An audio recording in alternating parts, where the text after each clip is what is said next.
We go. Good evening, everyone. How's everyone doing today? Feel free to share any wins or fun, exciting news that you have in chat. Any questions that you have about the state of the market or what season we are in. We always love to make this a fun, interactive thing, and we're going to have a little game show program here in a little bit called Name That Season. That's going to be a ton of fun. So feel free to fire up your cameras and make sure you're taking notes because there will be a test here in just a little while. So we're gonna dive right in here. We're talking about the seasons of life. If you caught this at Elaine's PimCon talk, you've got the somewhat abridged version of this, and tonight you're going to hear from Riley and I. So let's speak to that, real quick. I'm sure many of you saw, kind of on Facebook or heard, we had a miscarriage here a few days ago. Elaine and I did. Baby Isaiah was born too soon. So Elaine is not going to be with us this evening. It's been a rough stretch of days for us there. Can't tell you how much we appreciate all thoughts and prayers, and I mean that for the most sincere, bottom of my heart there. It means the world to us. So many flowers and calls and text messages and everything from everyone in our community. But Elaine is potentially going to be in the hospital here soon, working through that process. So please do send her all your best vibrations, energy, thoughts, prayers, whatever you believe in. I do think that matters, and we really appreciate it. So we have Riley here with us this evening. So sorry, but Riley is the second string here.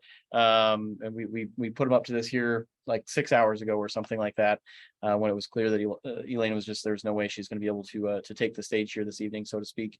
But Riley is our director of growth. If you missed it, go check the replay from the Decade of the Operator Community Power Hour. We did some fun role plays, if I remember right. Indeed. Yeah, that was a lot of fun. Riley manages a lot of our escalations, so we did some fun tenant role plays, that sort of thing. He's a former Marine, military policeman, just incredible at managing those types of conversations and lots of other things. And Riley is himself an extraordinarily successful real estate investor. What's your unit count this year versus like 6 months ago? So I increased by about 140% this year. Wow. Which was great. The goal is just to double up, but we had a couple of fantastic, great deals that walked through the door from the relationships that I've been cultivating for a couple of years, and really excited to see those come to fruition right now. Awesome. So isn't it winter out there though? Isn't it a terrible season to be investing in real estate? I think in most individuals, if they think like caution means that there can't be any optimism, are mistaken.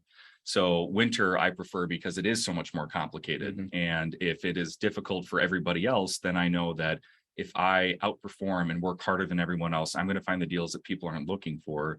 You can be cautious, but you can't be fearful. Amen. And so I'm trying to lean into that to ensure that I can grow as much as possible in this next year. And I'd love to more than double up again if feasible. Man, we should just drop the mic. I mean, we really need to go for a couple more hours. I mean, that's pretty much it right there. I would love I would love it if everyone could just take that one message home here, that it's tough out there right now.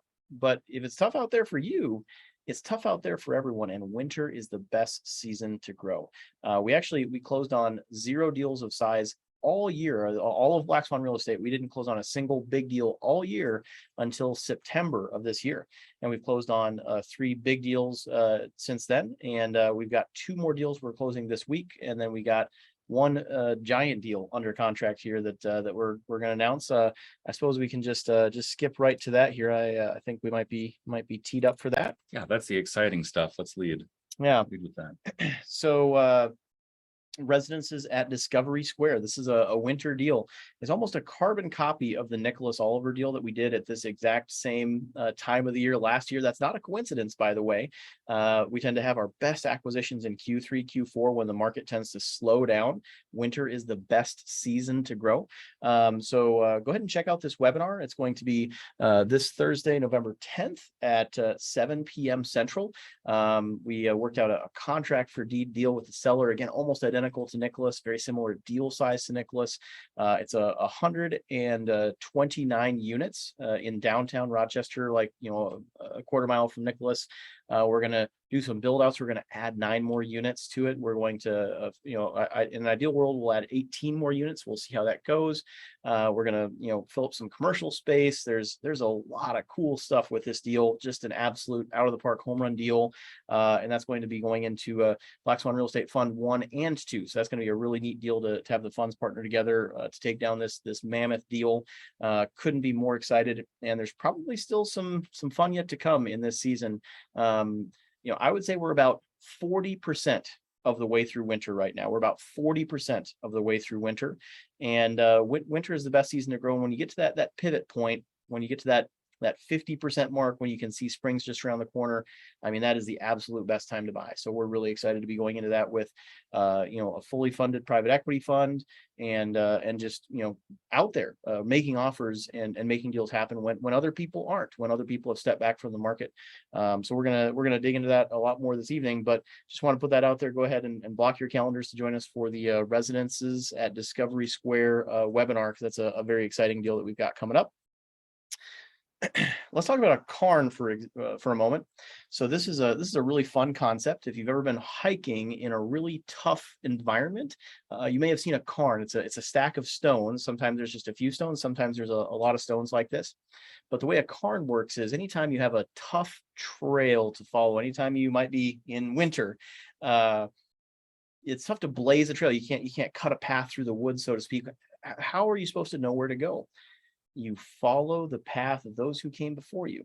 And it's a tradition. It's a ceremony that you lay your own stone along the way so that others can follow in your footsteps. And the path to follow, the safe path, the proven path to follow. So we hope that that's what we're going to do for you today is we're going to leave some cairns for you to follow. We've seen this before, and we're all going to see it again. And it's important to remember, everyone has navigated this process before. No one on this call is in some unique economic situation, trying to invest in real estate. There being some adverse market conditions.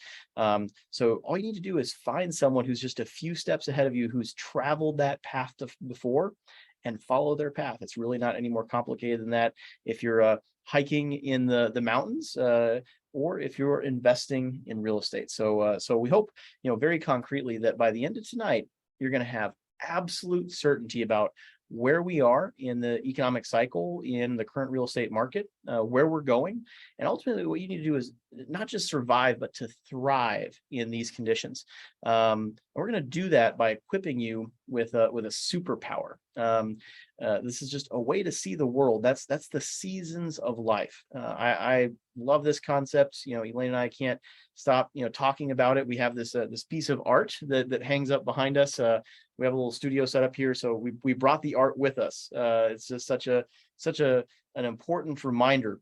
In almost everything we do, we ask ourselves, where are we? What season are we in, or what season is our counterparty in, or this business or this city or whatever it is, what season are they in? And that gives us a tremendous amount of clarity and understanding as to what we need to do to successfully navigate that situation. A little bit about us. You've probably seen this, this before, but we do a little bit of real estate sales. We've got some assets under management. I think this is an outdated one. It says 200 million. I think we're close to 300 million, or maybe even slightly more than 300 million now. We just broke ground on phase 3 of Stonehaven Townhomes today. We just closed on the construction loan here on Friday. So if you think may not be a good time to invest, don't believe what we say, believe what we do. We just put down a hefty 7 figures to open up that construction loan, and we're very excited about where we're going to be positioned in the market with what we're seeing right now. And then we have about 40 million in assets that we directly own. So just a little bit about our credibility and why you might want to listen to what we have to say. So let's talk about the seasons. This is just a blow up of the canvas that's right behind us there. Oh man, someone just emailed us a photo. They found this print and they bought it, and they just hung it up in their office, and they sent us a photo, but I don't want to reveal who they are or whatever. I should ask for permission. I was thinking I should pull that up in my email and share it. I thought it was the most beautiful thing. The seasons of life, unbelievably powerful. So let's talk about the seasons. Riley, what do you think of when you think of springtime? Everything is renewed. There's new life. There's new vigor. you get to go out more. Mhm. And we appreciate that in Minnesota. Absolutely. The warmth is back. Such seasons in Minnesota. What do you do in springtime? What are the critical activities for someone who's a student of the seasons in springtime? Well, for Minnesota, the biggest thing is you get back into fishing very quickly. A lot of tradition with that up here. Love it. Spring sports come out. You get back to seeing your friends and some family members that you haven't connected with because it's been cold and you've been tucked away inside. Absolutely. Springtime is a time to bring new life, to plant and to plan. It's a time of growth, both in terms of speed and volume. It's a time where everything is fun and exciting and sexy and things are new. This is everyone's favorite season, right? This is the time that everyone looks forward to the most because it's in contrast to winter. One of the most important things you need to know about spring is that spring always follows winter. You can't have spring without winter, but you can't have winter without spring. If you are in winter, you know that spring is right around the corner. Some winters are long, some are short, some are harsh, some are mild, but spring always follows winter. That can give you the certainty that you need to survive and thrive when you are in winter. What do you think? What do you think of when you think of summer, Riley? Summer, kids are out of school. There is more heat for everything that's there. You have to cool yourself off slightly. And I imagine it's got to be a lot of hard work to be outside, especially with all the new buildings that are being developed over here. Absolutely. You're working your heart out in the hot sun. It's not a fun time of joy and creation like spring is. You're working hard in the field every day and you're shouting, "Where's my crop? I feel like I've put in my time. Why isn't my crop here?" It's a time of hard work. And if you planted and planned in the spring, you have to work hard through summer. You have to put in the time. You have to put in the hard work in order to be able to celebrate when you get to fall. So what emotions does autumn evoke in you, Riley? Well, I think we've all seen the Starbucks change their menus recently. That's one of those with the pumpkin spice latte or whatever comes around seasonally. It is pumpkin spice season. We dress a little bit warmer. There's a preparation for winter that's coming, but there is also the opportunity to harvest. Absolutely. Yeah, Stella just said summer for growth, fall is for harvest. I don't think of summer as a time for growth. I think of winter actually as a time for growth. But that growth it matures, it incubates during that time in the summer. Fall's harvest. I love Priya's comment there. In Southern California, the seasons are so different: fire, flood, and earthquake. What season is earthquake season? I guess that it seems like it's always a fire season these days, unfortunately. Fall it's my favorite season personally in Minnesota. The leaves change and you put on a jacket and it's just, I don't know, it's a fun season.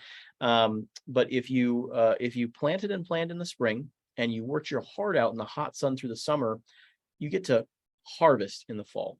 You get to celebrate, you get to enjoy the fruits of your labor, and you get to store that harvest for winter.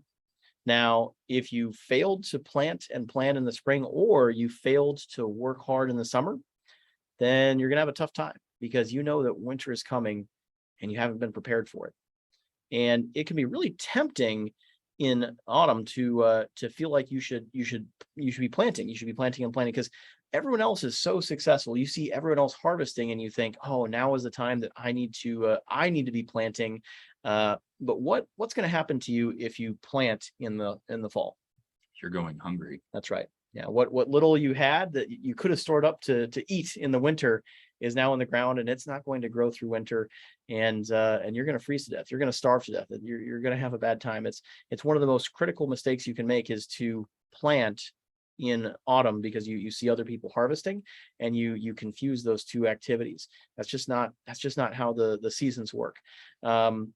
Fall can be a lovely time. It can be a scary time. It can be a time when you feel like you're missing out.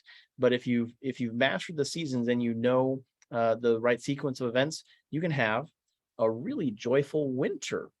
So winter here in Minnesota, what does winter look like for you, Riley? Winter is filled with lots of hockey for the youth, and that's great. But on our end of the world with Black Swan, it means that this is some of the finest opportunity to be sourcing real estate. That's right. Yeah. It's kind of counterintuitive, but winter is the best season to grow. It's not the best season to plant. You can't plant in winter. That doesn't work. I don't recommend starting something new. But if you have something existing, everyone else in the marketplace, for example, look at economics. They tend to retreat. They let go of staff, and they surrender market share, and they cut their marketing budgets. And that's the time when you can grow like crazy, when other people are stepping back from the marketplace. The best time to buy is always the time when no one else is buying. This is just how supply demand. This is how free market economics works in the sense of an economic context. But spiritually, winter can be a joyful time. This is a time when maybe you don't even have to work if you're not in that growth mode. You can ski and snowboard and enjoy time with your family around the fire and enjoy the fruits of your harvest from the previous spring, summer, and fall. And you can plan, you can prepare for the coming spring, because the signs are going to be everywhere. You walk out one day and you see all the snow is melting and the sun's rising a little bit earlier. Spring is just around the corner. And if you're just a half step ahead of everyone else because the seasons, the pattern, a lot of things can be very easy. Growth can be easy. Success can be easy. Anticipation, planning, predicting the future can be incredibly easy if you just master the seasons of life. We can spend a lot of time talking about this, but this is a really quick overview of what the seasons look like. So let's do a game show. Is there anyone who wants to participate? Anyone want to join in and play Name That Season with us here? I've seen some new names in our program tonight. I'd love an opportunity to get some of these folks participating. Yeah, you don't have to do your video. You just need to be able to unmute. I guess maybe you could participate via text, but we'd love to hear from you if we can. Okay, Priya wants to jump in. All right. Welcome to the show, Priya. Thank you. I don't know if I heard her. Let me check my audio here. Try that again. Hello. Hello. Let me just make sure I've got my audio set up correctly here. I do not. Okay, one more time. Okay, can you hear me now? All right. Loud and clear. So, Priya, what do you think about the seasons of life? What's the first thing that pops in your mind hearing about the seasons of life? Well, luckily we're not in the winter of our discontent, but I'm definitely as far as being 53, almost 54. Mm-hmm. We're going to talk about that here in just a couple of slides.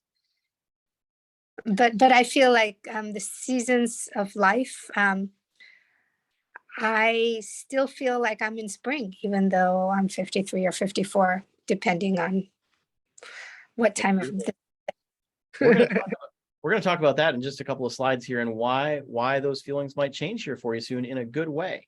Let's play Name That Season here. So I've got a little slide here. So Netflix, what season do you feel like Netflix is in right now? So we know that in the streaming world, Netflix, they've had kind of net customer loss for the first time in the history of the company. Their stock price has fallen by I don't know what the number is, like 70% or something ridiculous this year. What season do you suspect Netflix is in right now? I agree with Stella. I think we're fall going into winter. Mm-hmm. Yep, absolutely. So what does Netflix need to do in order to succeed? You don't need to know anything. If you're a CEO of the company, I suspect you'd be able to make some really good strategic decisions leading that company, knowing nothing except for the seasons of life. Looking for new acquisitions and shoring up their customer base, kind of fortifying what they have, trimming losses, trimming the fat, but yet looking for opportunities, because you can't always be stagnant in winter. 100%, absolutely. And what happened was Netflix, they grew a lot during COVID, right? So 2020 to 2022 were banner years for Netflix. What season do you think Netflix was in at that time? Oh, they were definitely in the spring/summer. Yeah, absolutely. And then finally culminating in harvest, right? They had all these revenue dollars. And then Netflix, they took all that new revenue and they invested it in new content. So they had like their largest content budget ever for 2022. So what mistake does it seem like maybe they were making there, just with your understanding of the seasons of life? Yeah, they didn't save for the winter. That's exactly right. They planted in fall. Yeah. They had all this revenue coming in and they said, okay, we're going to double down. And apparently no one had the foresight to think, I think some of these people might cancel their subscriptions when COVID ends, whenever that time comes. This fall is not going to last forever, because winter always follows fall. Always. Right. You always need to be looking ahead. And now they're in winter. So they could be in a situation soon where springtime will arise. They should be, trimming costs and making sure that they can survive. Now would probably not be the best time to start a new, arm of the company, because you don't want to try new things in winter. Winter's a good time to grow, but it's not a good time to plant. But that time to plant may come soon, exactly as you just said there, Priya. Excellent job there. Let's contrast that real quick with Disney Plus. So Disney Plus, they kind of hit the stage, so to speak, right as COVID hit. This is a profound thing, because when you can time the season of your business with the season of the market, that's when magical things happen. If Disney launched their product today, they would probably have a totally different outcome than if they launched it right at the outbreak of the pandemic, right? They would have been planting in their business. They would have been in springtime in their business when the industry was in winter, and you can't plant in winter. That's not how it works. What season do you feel like Disney is in right now, Priya? I feel like they're kind of fallish. Mm-hmm. Absolutely. Yeah. Yep. And they're because I'm waning a bit. They've harvested a lot. They've had a lot of content and stuff, but they don't have another. We were obsessed with The Mandalorian and with Baby Yoda. Weren't we all? And I don't see what else they have coming forth. Mm-hmm. So it seems to me like they've kind of run out their current content cycle. Yes. Do you think that's a good or a bad strategic decision on their part?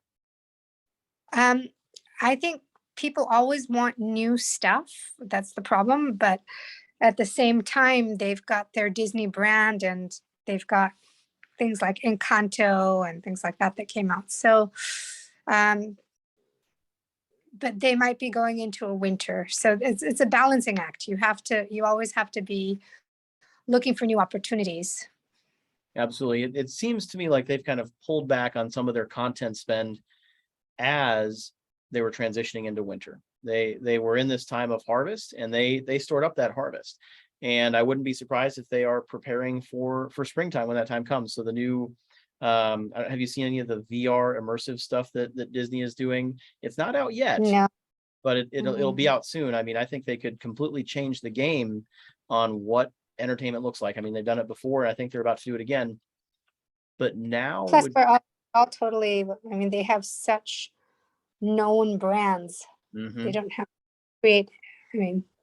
They can just keep doing another Avengers, another Marvel, another this. Absolutely. But does it make sense that if they release that technology today, that might be a terrible decision? Because this is the time when people are kind of canceling their subscriptions, going into a period of economic recession.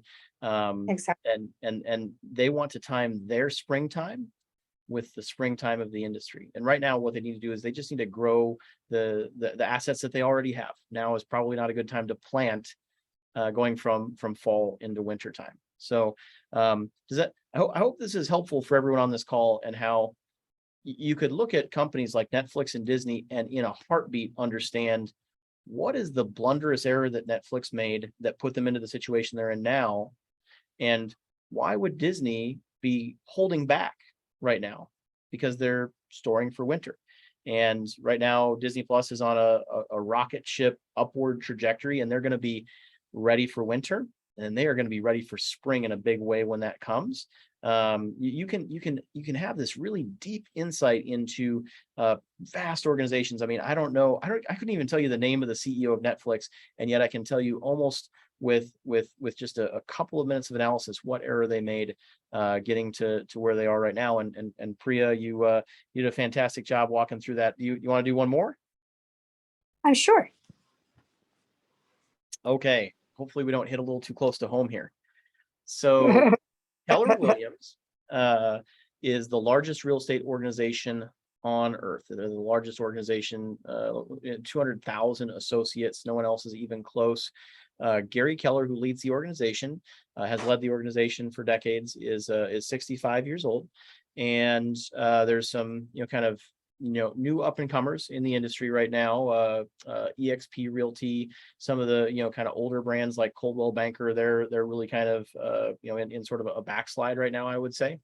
As you'll find out later in this presentation, we're entering a period where, like home values probably aren't going to go down that much, but real estate transactional volume, it's probably going to go down by a lot for the next couple of years. Like it could be a 50% plus reduction in real estate transactional volume. And that's what generates revenue for Keller Williams, for real estate agents and real estate sales teams. So I've given you just a couple pieces of information right now. What season do you think Keller Williams is in right now, Priya? I think we're heading in winter. Absolutely. And what does, pretend I'm Gary Keller. Give me some coaching, Priya. What do I, Gary Keller, need to do to prepare this organization for the coming season? So basically trim the fat, cut down expenses, kind of look for opportunities where other people are not finding them. Be a little contrarian, perhaps. What do you mean contrarian? Contrarian, downside. Stella put it nicely, downsizing. So it's a good time to downsize, but we never know when winter is going to turn into spring.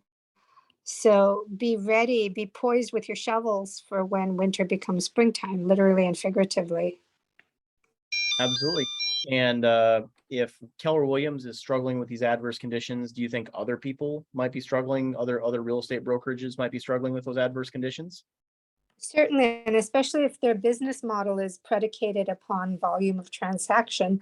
So you have to find other revenue streams that don't depend on the number of transactions you do. That's very astute there. And is this a good season to grow? No. Really? Why not? Well, it's a good season to grow in the sense that, like roots grow in the winter. So you need to, with roses, you prune them for the winter, and that's when they grow their roots deeply so that they can get resources to blossom in the spring, right? Mm-hmm. So they look bare and it looks like nothing's happening in winter, but as the growth should be in different directions than the growth that happens in spring. Mm-hmm. I'm gonna phone a friend here, Priya. So Riley, do you think winter could be a good season to grow for Keller Williams? I think that winter would be an opportune time for Keller Williams to pour back into their organization. I really like that roots analogy where the roots grow deeper. I think that's a perfect synonym for what's going to happen in the organizations that are paying attention right now. Absolutely. Yeah. If Keller Williams is pulling back, then everyone else is pulling back. Everyone is dealing with those adverse circumstances. And this is something that's a little bit counterintuitive, but it's one of the most critical concepts to master in the seasons of life. So winter can be, not always by any means, but it can be the best season to grow. Because if all the other brokerages are pulling back, and that's a time when Keller Williams leans in, it can take market space from competitors that are kind of just willfully forfeiting it. Now you have to be in a position where you've harvested in autumn. You need to have cash in the case of a business, and it can be perceived to be a risky thing to do. But in my opinion, winter is the least risky time to grow if you've prepared the conditions correctly. Does that make sense, Priya? That absolutely makes sense, especially if you've got your stuff from the fall. That's critical. So in order to grow in winter, you have to have that stored harvest. Otherwise, you're just focused on survival, right? And that's a very different game. Other people may be taking market share from you, but all you care about is surviving, making it to spring. Fortunately, I think Keller Williams has done a pretty good job of storing that harvest. And Gary Keller, he wrote the book Shift, preparing for a downturn in the economic cycle, and he speaks directly to this concept of seasons. And now is the time to double down on your agents, your community, your leaning into the culture of your organization and making sure that everyone has steeled themselves and is full of confidence and ready to advance at this other time when other people retreat. And then finally, Black Swan Real Estate. So what season is Black Swan Real Estate in? So, earlier in the call, we said that we hadn't bought a single thing all year until September. So the industry, what season was the real estate industry in the first 9 months of this year, would you say, Priya? Oh, it was bacchanalia partying till the cows come home. And what season So do it you was party in? the fall. The fall, absolutely. And we weren't partying though. We weren't celebrating that season. What season do you think Black Swan Real Estate was in earlier this year? So acquiring things is how we grow our business and how we ultimately eventually make money. And we were, unfortunately, I wouldn't say we were sitting out, we were writing offers and such, just nothing was getting accepted because all the prices were too high. What season do you think we were in during that time period? I guess winter, but it doesn't. I mean, it seems like you're back in spring now. You know Well, what's interesting? In South California, we plant in autumn. Isn't that weird? some things do plant in autumn. That's exactly right. Yeah. So you are exactly right, Priya. So we are in springtime today. We're acquiring stuff like crazy because we were in winter before. Right. And springtime always follows winter.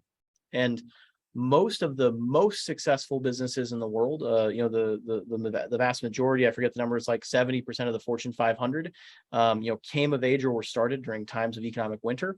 And the businesses that can be in springtime, when their industry or when the greater economy is a period of winter, those tend to be the most successful businesses. If you can build your whole business around being counter-cyclical, where you can be in a different season when you can thrive in winter, that's a recipe for success.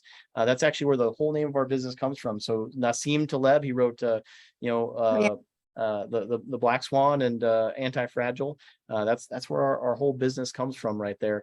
Riley, what do you think of when you think of Black Swan? What does that mean to you? I think that Priya did an exceptional job calling out contrarians earlier. And I think one of my favorite quotes is always, if you're not a contrarian, you're a victim. And being able to lean into the things that make you successful when others are fearful are the reason we're the organization we are today. Absolutely. So over the last 9 months, we have raised a staggering amount of money.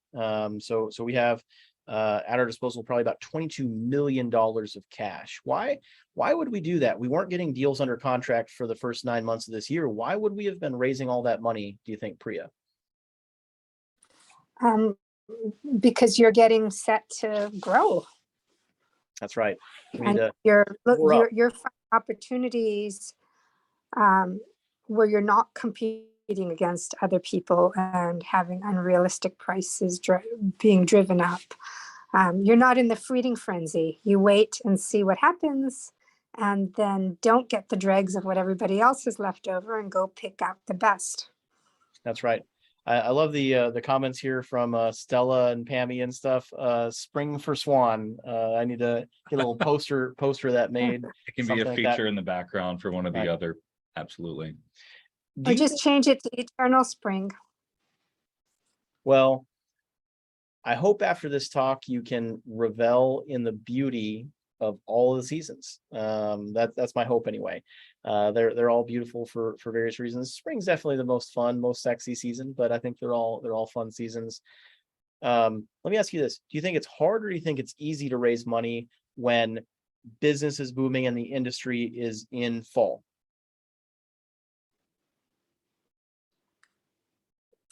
It depends. I'm thinking that there's more competition, Mm-hmm. perhaps. So in some ways but there's more abundance. Mm-hmm. I could absolutely see that being the case, that there's more people, like more opportunities out there competing. In general, in our experience, it's easier to raise capital during those seasons, but then it gets very hard to raise capital when the industry is in winter, or when the economy is in winter. People open up the front page of CNN and they see that, recession is coming and 8% inflation, and they kind of freak out a little bit, or their stock portfolio has gone down in value, and so they say, I don't want to sell my stocks to invest in some real estate opportunity because I'm gonna realize that loss. So we've found, just by having done this for many years, that we really need to raise money in fall, and then be prepared for spring. And we have a little bit of a shoulder to that, depending on the season and what that schedule looks like. So we got a little bit deep there, but all of the most successful businesses are businesses that can master that simple concept of being able to, be greedy when others are fearful, or fearful when others are greedy, and master those seasonal swings, those stages in the season, because there's a time when it's really easy to go get deals. But that time to go get deals, people always say, I'm going to wait for the next crash to invest. But what happens when that crash inevitably comes? Lenders are also going to tighten their books up. Mhm. They are not nearly as opportunistic to lend as somebody who's waited the whole time. That's right. Because they're not going to have the relationship. They're not going to have a track record. They don't have anything that they can rely on to prove. Yep. And there's no cash. Elaine and I, we were alive in 2010 when everyone knew that everything was a deal, but there was no cash and there was no credit. I spent 3 hours of my day today with a banker. He flew in and just to spend time with us, because they were interested in the fact that we're growing. It was actually for that residence at Discovery Square deal that we were doing. They're hungry to lend. They're just not sure if they want to lend on our particular deal. That's how every banker feels right now. And so it's always a good time to buy real estate if you can find a good deal. It's always a good time to buy real estate if you can find a good loan, and there's plentiful cash. But those two don't meet, right? If there's one, there's not the other, and so you have to be a master of that counter cyclical nature to the market. It's interesting, but people who literally invested in our fund, and we're getting like low yield, so to speak, in some of our cash investments right now. They've actually avoided a loss in the stock market that I'm not going to say predicted. That's giving ourselves a compliment maybe, but if you go rewatch our community hours from January, February, March of this year, we said you really need to get your money out of the stock market. Interest rates are going to go up, the stock market's going to go down. This isn't rocket science. And if I could do it over again, I would have launched, Fund 2 a little bit sooner. I think Elaine and I maybe, if we had launched about 6 weeks sooner, I think we would have kind of nailed the timing there. But everyone's crystal ball is broken, and interest rates are going to continue to go up for the foreseeable future. So the stock market is going to continue to go down. I mean, again, you don't need a PhD in economics to master these concepts. So thank you so much for being a guest on our show here. The name that season. Any parting thoughts to share with us here, Priya? I think that you guys are seasonless, even though there's something to enjoy in every season. Well, thank you. I'm going to take that for the compliment that it is. We are very seasoned investors, or something like that. I don't know. Like Stella's hand clap there. Stella had a question. Yeah, go ahead. To talk with more and pepper you with questions and seasonings. So do you want to pepper us right now, or? Nope, it was a pun. Pepper and seasoning. All right. Very good. Well, thank you so much, Priya. We really, really appreciate it. We can't wait to have you back on the next show here. You know what? Hey, Priya, would you like to stay on the show here for a few more minutes? Maybe we should give Stella a shot. Stella, you want to batter up here? You're in the chat show here. Are you able to unmute your microphone?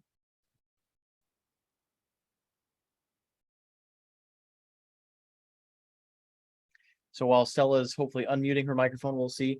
Let's talk a little bit about the seasons of life through your lifespan.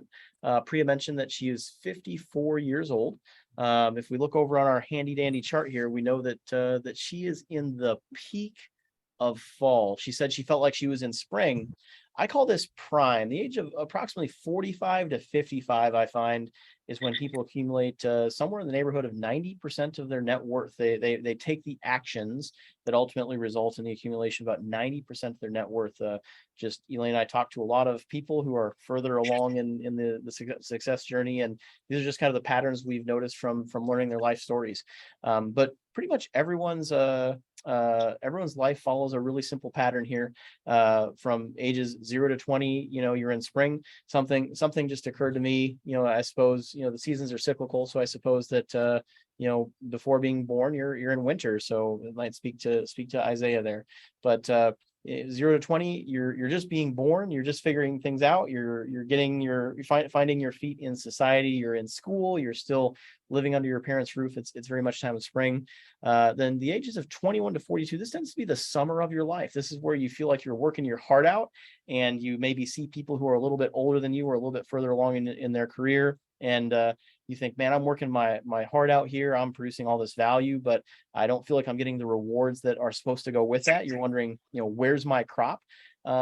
These are the soldiers of society. This is where a huge portion of the manual labor and the hard work for society comes from. When war happens, these are the people who go to war. Riley was lived out this demographic here in a very real and tangible way. And then at some point, I find 43 is kind of the magic number, but usually it's 42, 44, somewhere in there. A big pivot happens in someone's life. They wake up one day and they're inspired.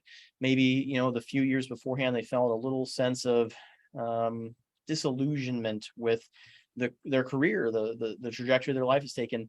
This is when a lot of people go through a divorce or a big kind of change. They change their geography. This is we lampoon this as like a midlife crisis for middle-aged men, but women go through all the same seasons as well, just in different ways.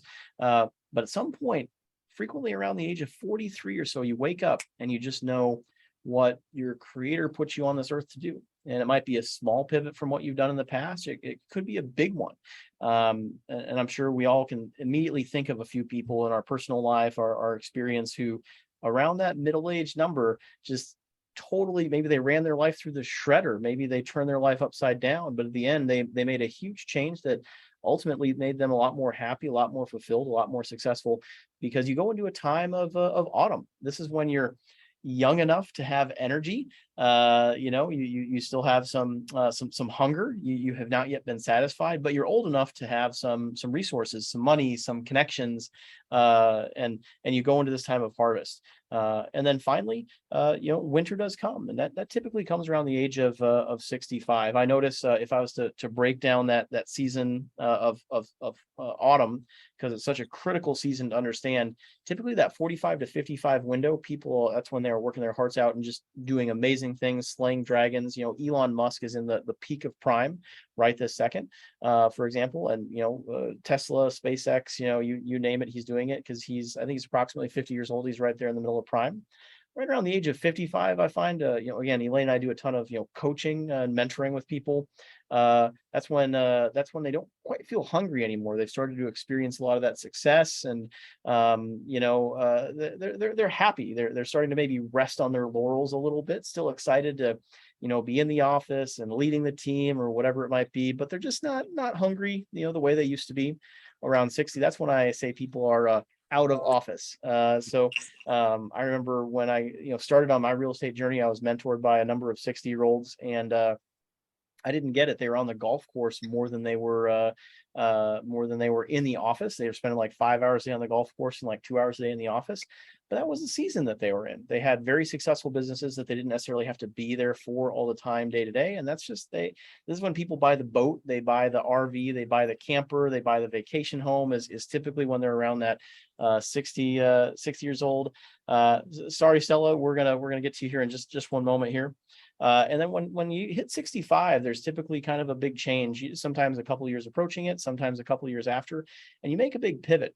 Now, Stella, so knowing that you're 68, I'm going to put you on the spot here for just a moment.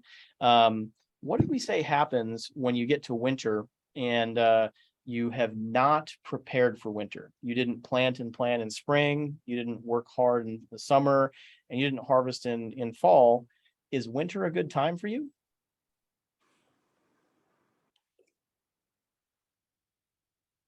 I heard your Are you, microphone. Oh, there you go. are you asking me that question? So not you personally, I'm just saying a hypothetical person, Sure. a person who hypothetically did not plant and plant in spring, or did not work hard in fall, summer, or not harvest in fall. Is winter a good time for them? Yes. If they want to change their direction of life. I think that is absolutely possible. But I think it's tougher. I think for people who haven't gone through that work, winter can be kind of a scary time. And you might know a few people who feel like they haven't saved up for retirement, or haven't, protected their health for retirement, that sort of thing. But the people that have planted and planted in spring, planted, the people who have worked hard in the summer of their life, the people who did harvest in fall, are for those people, is winter a joyous time? Yes.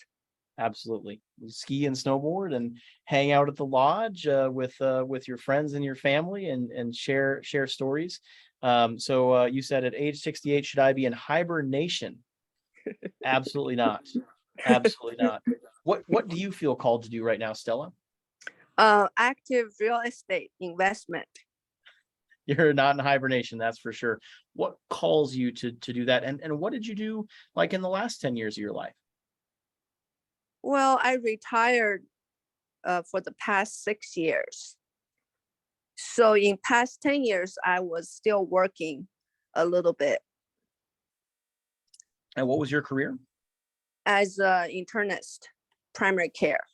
That's so lovely. That's such a beautiful, beautiful career service. My wife is seeing an internist possibly right this second. Hopefully not. What made you decide to retire? And so it sounds like you retired, in your, kind of 62, 63 age there. Right. Right on track there with the season. Yeah. And now what's calling you to be an active real estate investor? Yeah, I'm kind of late bloomer. I just wanted to make connections with people. It's a people's business in real estate. Just has something to do in retirement. Absolutely. So when people get into winter, if they've, got a big winter to celebrate, they're not going into winter in fear. We human beings, we are compelled to go from being the hero to being the guide. We want to help people that are maybe not as far along in the journey as we are, and we love to stay engaged. Most people, they don't want to be that soldier, right? They don't want to be out there doing the landscaping work, that sort of thing, but they feel compelled, they feel called to connect. You just said it yourself there, to connect with people who are in the earlier seasons of their life. And it can be one of the most beautiful connections in the entire human experience. That's when, like Ray Dalio is writing a series of books right now, and he's 65. He's right there at that change from being in fall and in harvest to going into winter. And we think of winter as this ugly thing, but again, if we did the right things in the right seasons up until that time, it does not need to be a scary thing. What's one of the biggest things that you worry about, or you think about, or you wonder about with this new journey you're embarking on? Well, to overcome my worries, I joined a group that I find a mentor. So right now, I really don't have any fear. Well, it Yeah. sounds like you did the right things along the way to get there then. I wish I could Thank say you. the same for every 68-year-old. I mean, just knowing what season you're in and knowing your feelings, your emotional state, it tells me so much about your personal story. It tells me that you did a lot of the right things at the right times throughout your life. be filled with those feelings, to want to connect, to want to be active and to give back. Having an understanding of the seasons of life, it means everything. Here's a hypothetical for you here, Stella. So Sure.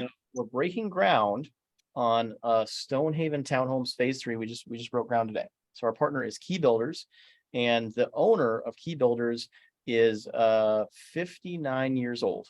He's 59 years old. He is a grizzled veteran. He has built like tens of thousands of apartment units in his career. So what are going to be some of the strengths, and what are going to be some of the weaknesses of that business partner, knowing that business partner is 59 years old? Well, I see a lot of strengths, maybe just a little weakness. Mhm. His strengths are he is in build he is a builder for many years, and he has a lot of experience.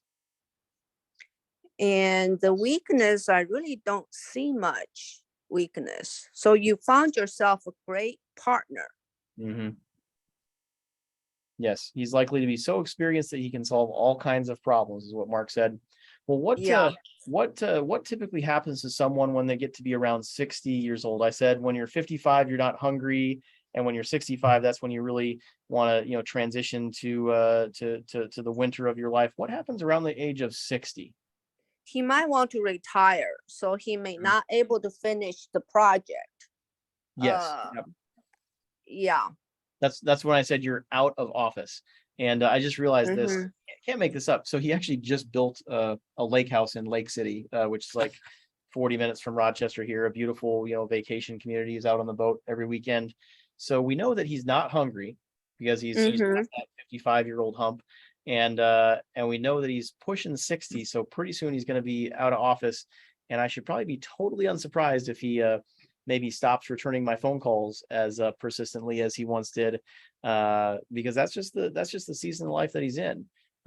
What's something I could do that could maybe address that potential weakness there? What would be a strong thing that I can do? So Mark just said hopefully his team has strong leaders coming up in the ranks. So unfortunately, very few people plan for their succession. Very few people. Very few people understand the seasons of life.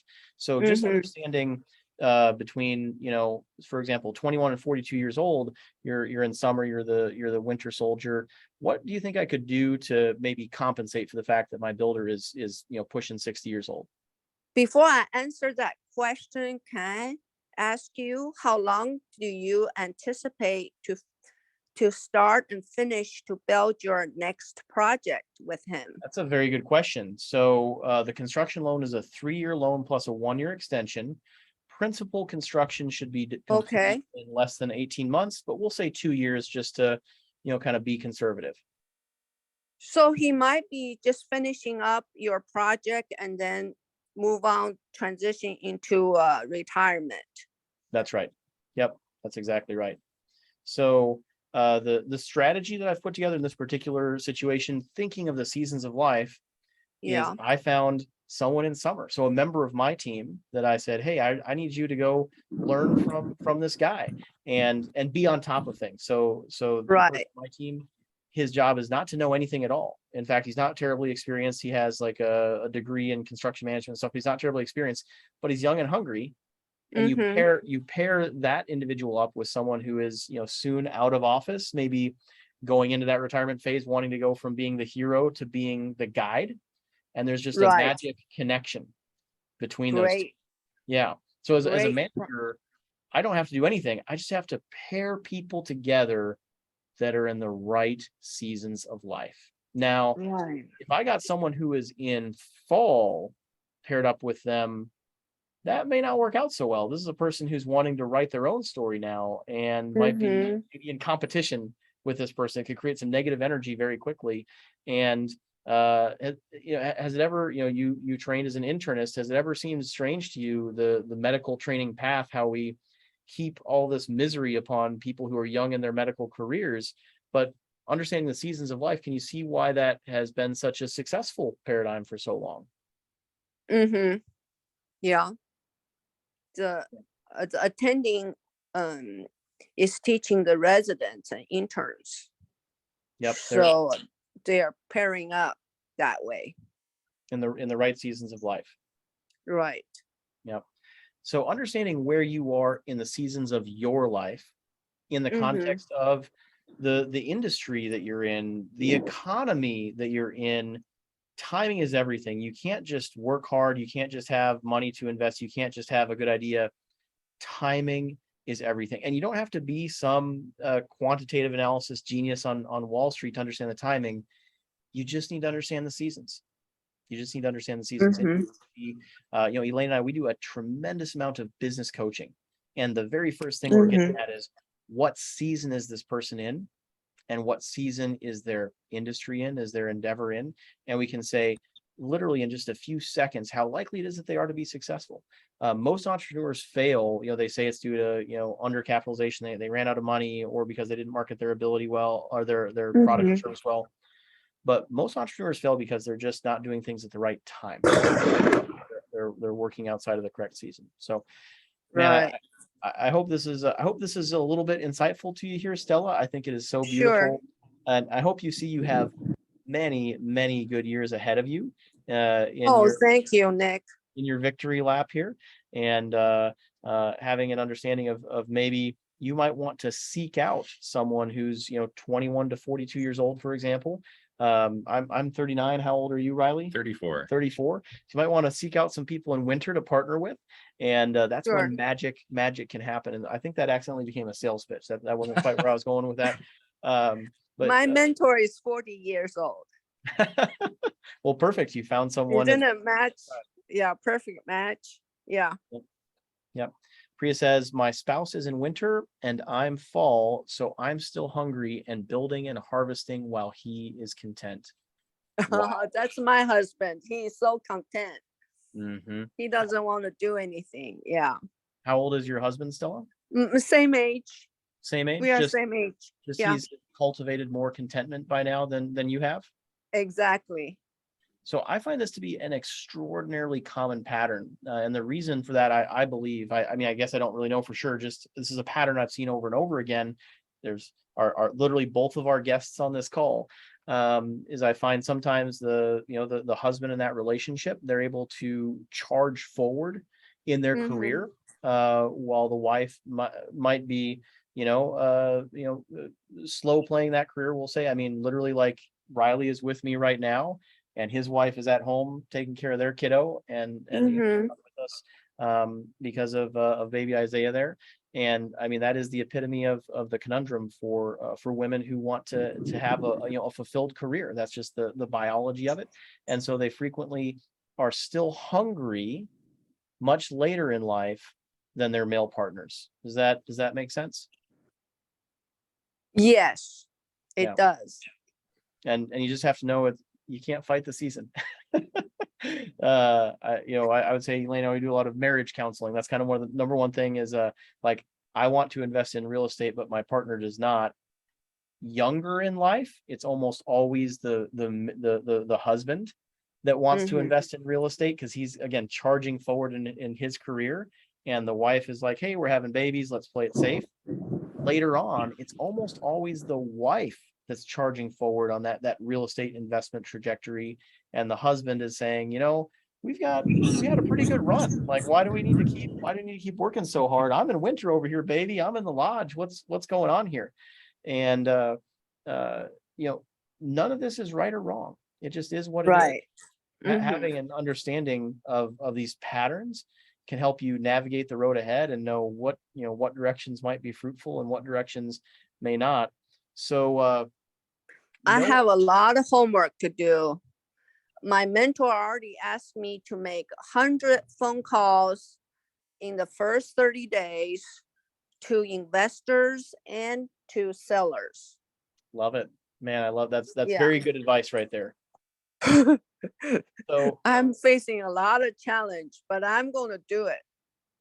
So knowing that when someone transitions from fall to winter in their life, and when they do that, they like to go from being the hero to being the guide. They like to advise and connect and and they partner really well with people who are in summer. How Mhm. could that knowledge of the seasons help you have a really positive, beautiful paradigm of communication and kind of a productive effort with your husband? With my husband, Hmm. I think if I bring my win home, he'll be smiling. He would not he would not trying to disencourage me. Yes, that's right. Yep. So Now, I have to if bring you asked home him to make 100 results. calls, if you asked him to go out there and plow the field for a while, is that going to be something that he's excited to do? No, But he's not. if you went to him and said, hey, honey, with your years of wisdom, what do you think about this venture? Would he be eager to advise you, do you think? Well, if he first see the result, then he will join me. But without me bringing any results, he will not. That's right.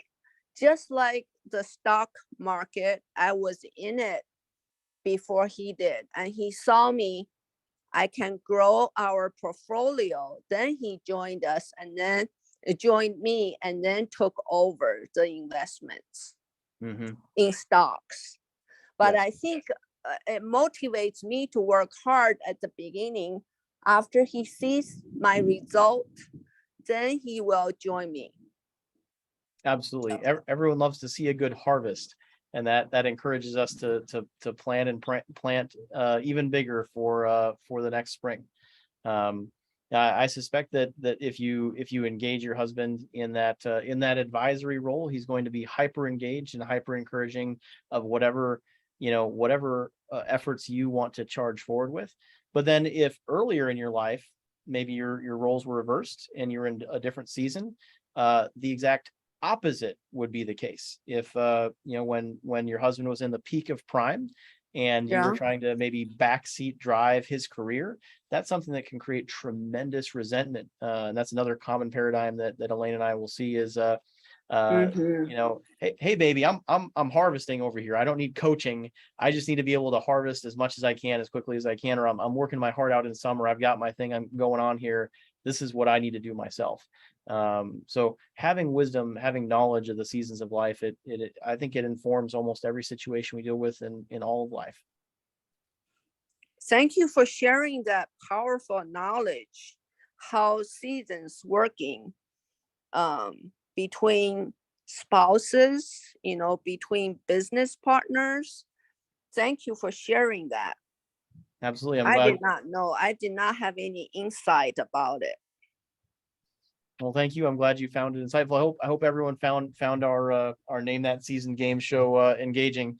So we're 1 hour in here. How's Mhm. everyone doing? I hope we're all having a good time, getting some value out of this. Um, we've got kind of the second half of our program to dive into. Now that we've kind of talked about the seasons, we're going to do a little bit of kind of state of the market stuff and get down to brass tacks. So thank you so much, Stella. But Okay, Nick. feel free to keep peppering us with questions. Or no, it's Priya that was peppering us. That's Yes, right. peppering us with questions about the seasoning. Yeah. Margaret says, I think you should write a book, Nick. One of these days, need to get on. Sure. Margaret, what season am I in right now? Spring. What season are you in right now? You said you're in your late 30s, so it'll be summer. That's right. Oh. So am I in a season where I want to write a book guiding? No. That's right. No, 60. No, you're going to be doing it in probably about 10 to 15 years. I see it coming for sure. Seasons, right? Yeah. With 99% certainty, you can say, Nick, right around the age of like 62 or 63, that's when your book's going to come out. If you wanted to go put $1 million bet on that right now, it would probably pay out because you're a student to the seasons. But if you had the best book idea ever and you brought that to me now, I wouldn't be open to it because that's not the season that I'm in. Not right, not the time yet. Knowing that I'm in the feverish peak of summer right now, about to transition to autumn, do you think it would be a good idea to invest with me? Now, this is a very leading question. I apologize in advance, but do you think it would be a good idea to invest with me? Yes, And why is that? because of your energy. That's right. That's right. Because the best is yet to come, right? So I said about 90% of a person's net worth of all their successes accumulated from the activities they engage in between their early to mid 40s and about 55, somewhere in that territory. So like that, you know, that the best is yet to come. And then if I was, say, 60, how would you feel about that? Maybe less likely to make the investment. That's right. What would you need to see in my organization in order to have some confidence investing with me if I was 60 years old? Well, it's helpful to see the person next to you is very successful at what he's doing, replacing temporarily, of course, Elaine. So that's very positive. And yeah, just like you were talking about earlier, having some younger, another, Absolutely. Absolutely. So if I'm 60, you better see someone standing next to me that's maybe 5 or 10 years younger than me, that's maybe in the peak of autumn, or someone that's in the peak of summer that you can tell has gotten a lot of guidance. Right. Margaret, you seem really sharp. I'm going to tell you a story. It's like a 15-second story, and you're going to predict the future with scary certainty. There's a member of my team. His name is Mark. He is 19 years old. He's been with our team for 2 years. He's one of the most gifted men I've ever met. He's going to work for me for another 10 years. And then what is he going to do?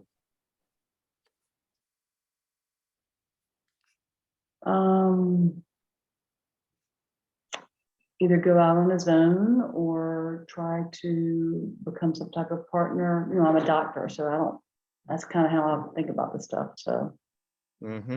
Yep. So 10 years from now, how old will I be? Let's see, you'll be, I guess, early 40s, right?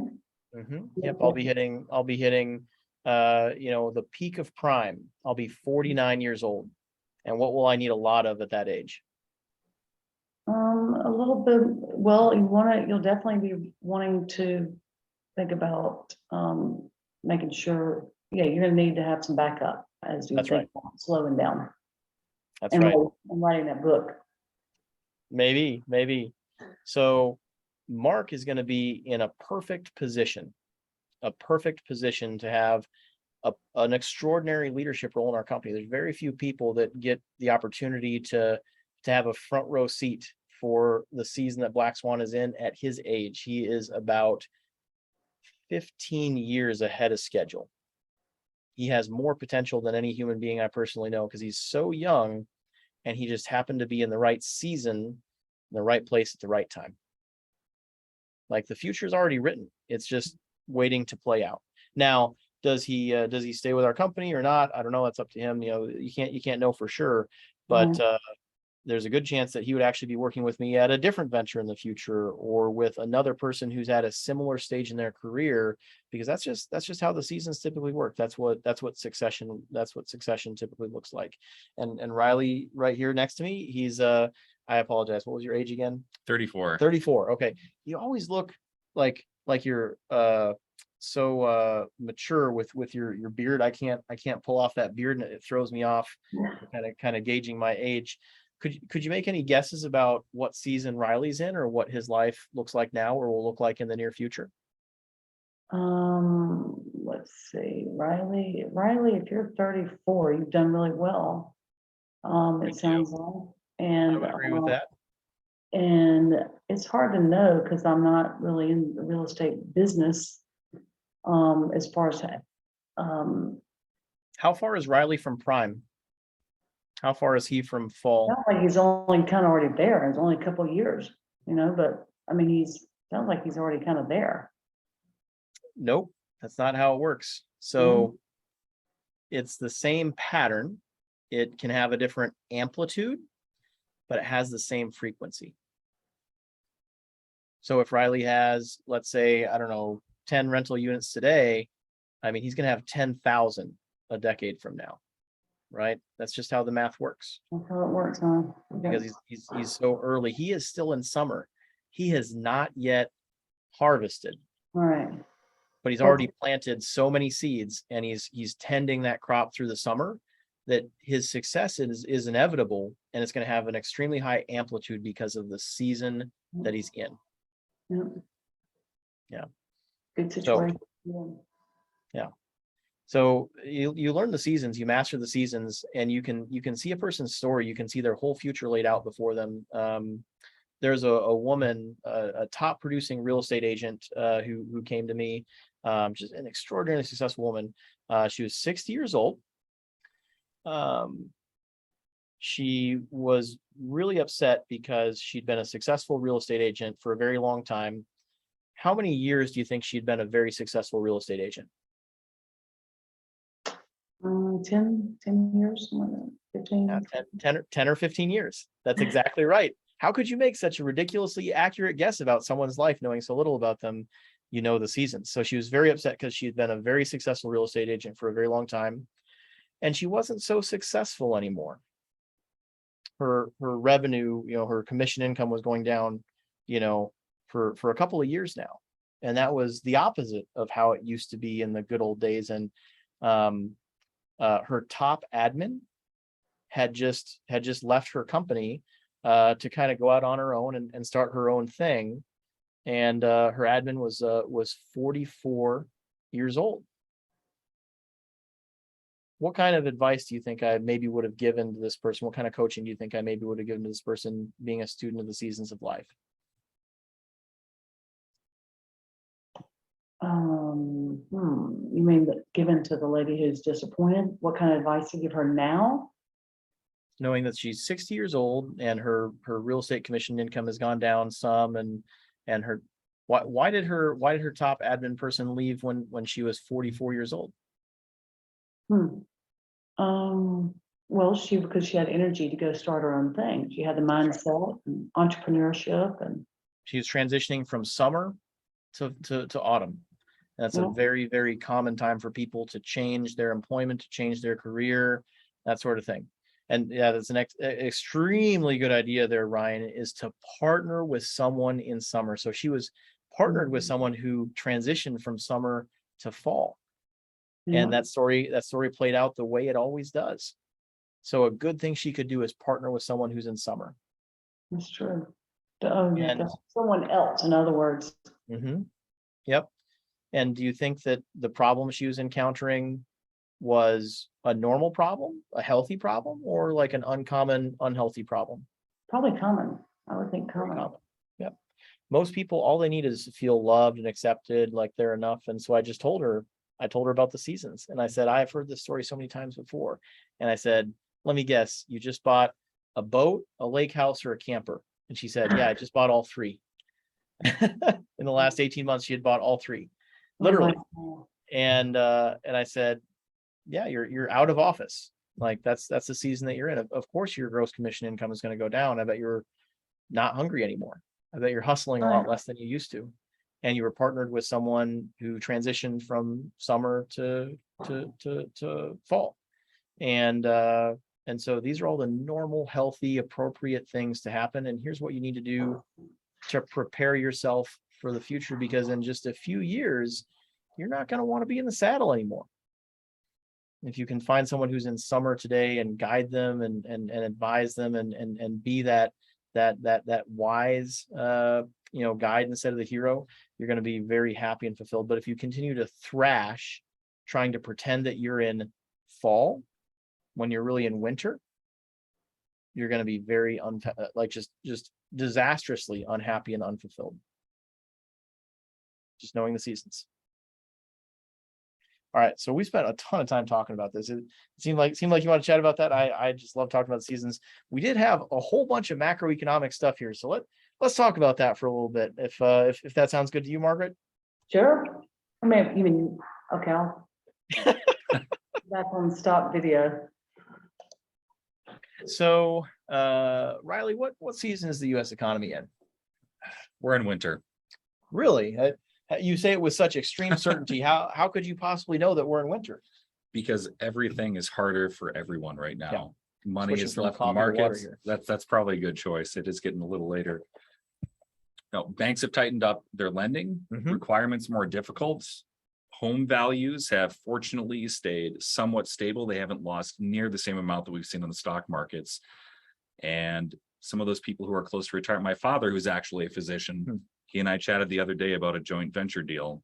He says, well, I might Can't be make this working. up. So Yeah, this so is real. someone who is going into winter partnering with someone who is in summer. You don't say. Funny how that It's almost like works. a pattern that I see on a daily basis. Absolutely. Yeah. And yeah, same thing. There was a desire in his voice that he wishes that he would have planted a different crop Mhm. at a different time, Mhm. and now may end up having to work for a few extra years Mhm. to support the retirement plans that he has.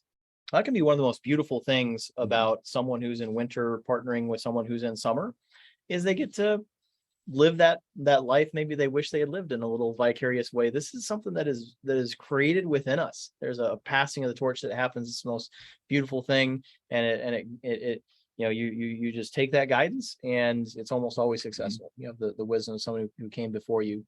We're in winter. We don't need to argue about what, 2 negative quarters of GDP growth, and then now we're going to have a quarter of positive GDP growth. Recession, not a recession, it doesn't matter. We're in winter. That's all you really need to know. Knowing what season you're in tells you everything you need to know about what you need to do next. It's going to be a cold winter. We don't have a lot of perspective on this. In the United States, energy prices are going to go up, but nothing like what's going to happen in Europe. We're seeing a 7 to 10x increase in energy expenses. It's going to literally be a cold winter in Europe in all likelihood. Housing sentiment is at an all-time low. So both buyers and sellers think that it's a bad time to buy and a bad time to sell. On this chart here, we've got good time to sell is the light blue, good time to buy is the dark blue. Usually if it's a good time to buy, it's a bad time to sell, and vice versa. But right now, everyone thinks it's a bad time. So it feels in the real estate industry like we're in winter. Housing affordability is at the lowest place it's been in decades. A year ago, a home that was $400K, it cost $1,300 a month. Now it costs over $2,200 a month. It's probably $2,300 a month now. We're about to break 8% on 30-year fixed mortgage rates. As of like today's data. And there's a very real productivity loss with a sharp and maybe permanent contraction in the labor market. A lot of people got pushed out of the labor market with COVID. So just think about, let's say, a truck driver that society has to pay a certain cost, so to speak, to educate this person to rear them through spring, and then their most productive years they tend to be those autumn years, when they're a grizzled truck driver that can haul all the toughest loads and never gets into an accident, and they have the discipline to work hard. They drive a big income and they put a lot of productivity into the economy. Those people, they retired a few years early when COVID hit, and their productivity, some of their most productive years of their entire career, were potentially lost to society. And then there's a growing number of disconnected youth that are not in university. They are over the age of 18, living at home, no job, no education, track that they're on. These people can become a disaster for society. They're not on a track to progress through the seasons of life. They have kind of they can get into a state of just kind of persistent arrested development. So at the end of the day, a really staggering potential productivity loss to society. How bad is it? So on one hand, it could be pretty darn bad. It's tough to appreciate just how bad it is elsewhere in the world, but in the U.S., things are actually better than they are just about anywhere else in the world. Southeast Asia, China is still on COVID lockdowns as of today. They published some GDP growth figures here recently in the last couple of days that were encouraging, but they are seeing a very real slowdown in their growth. It's probably going to be very persistent, and they're up against some political forces that we can't even wrap our brains around. Xi Jinping is now basically the emperor of China. I'm so grateful for the political system that we enjoy here in the United States. Having just been in Mexico, having a pretty extreme medical emergency, I'm so grateful for everything that we take for granted here in the United States. As bad as things are in Southeast Asia, they're much worse in the EU. Grappling with escalating energy prices, inflation that makes the inflation problems in the United States look tame by comparison, challenges with their currency that make those inflation problems even worse. And the next crisis is going to be the food crisis. So, Russia's the largest supplier of fertilizer to the world, and that supply chain has been cut off. And it's going to take 6-9 months for the food supply chain to run its course. Again, not a huge impact in America. We complain if a loaf of bread costs $2 instead of $1, but that can be a life or death situation if you live in many parts of the world. A small portion of our budget actually goes to necessity food costs in the United States, but it could be 50% of your household spending in many parts of the world for a huge portion of the world population. Different figures are out on that right now, but it's clear that tens of millions of people are going to die of starvation in the next 12 months in a way that's going to create civil political unrest and just be a tragedy of humanity. There's a situation where COVID has kind of disintegrated the global supply chain. And Woodrow Wilson would say the entangling relationships of international trade are what prevent war. If you go back and listen to our community hour from January, I wince a little bit saying this because this is definitely not an I told you so. But in our January community hour from this year, we said the number one risk right now that most people are not underwriting is geopolitical instability. That COVID has created a winter. Riley, you're a career soldier. Like, what seasons do you fight in as a soldier? That's a layered and complex question, Nick. You're going to give me an advanced tactical analysis here. No, I think the simplicity is that every time that there is long drawn out periods of conflict and combat and we're sending troops, it is a winter. Mm-hmm. And something changes. There is a jump start that occurs because of that. That's right. Yeah. So, a lot of wars didn't happen for a while because of COVID.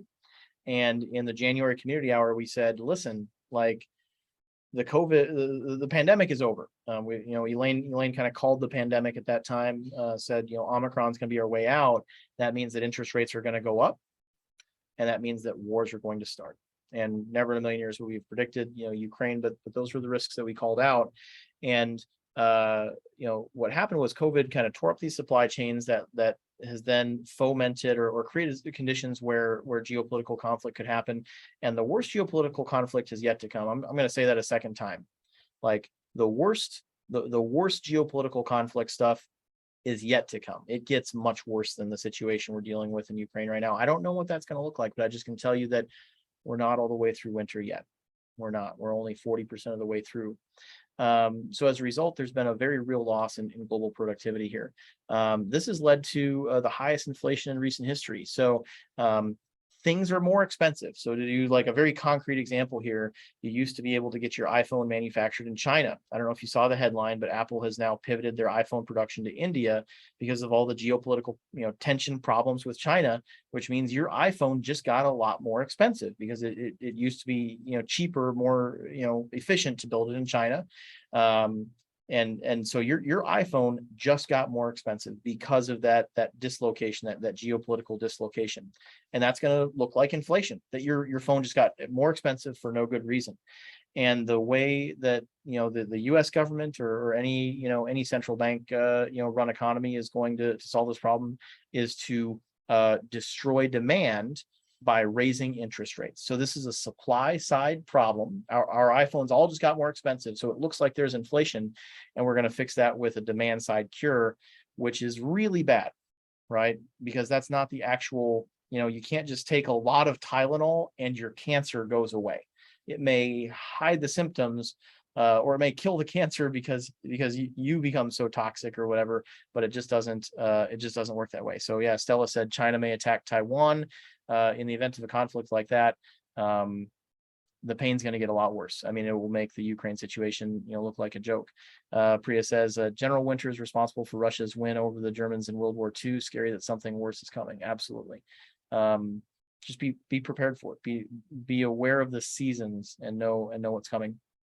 So the Fed's going to keep hiking interest rates to try to kill demand, to try to destroy demand. until our CPI number looks good, until we think that inflation goes away. But that's just not how this is going to work. So that's how bad it is right this second. Let's talk about how bad it can get.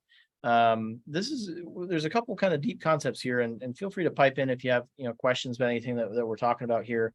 But there's three big things that have really kept inflation and interest rates artificially low for about the last 25 years. So I've got a chart here where you can see kind of historical interest rates, and you can see that for the last 25 years we've had exceptionally low interest rates and rates of inflation. That's something that's kind of puzzled economists, but in my mind, it's not very puzzling. So labor costs have been going down in real terms.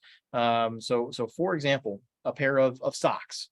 A pair of socks has gotten cheaper for you to buy in real terms every single year for the last 25 years. So 25 years ago, that pair of socks might have been made in the United States, and then it was exported to like Mexico or Canada or something like that, where it's maybe a little bit cheaper. And then it was exported to China until China got too expensive. And then it was exported to Vietnam, and then Vietnam got too expensive. And then it was exported to Burma, and then it got too expensive. And now there's nowhere else to go. There's no cheaper labor market that's the labor pool that's untapped in the global economy.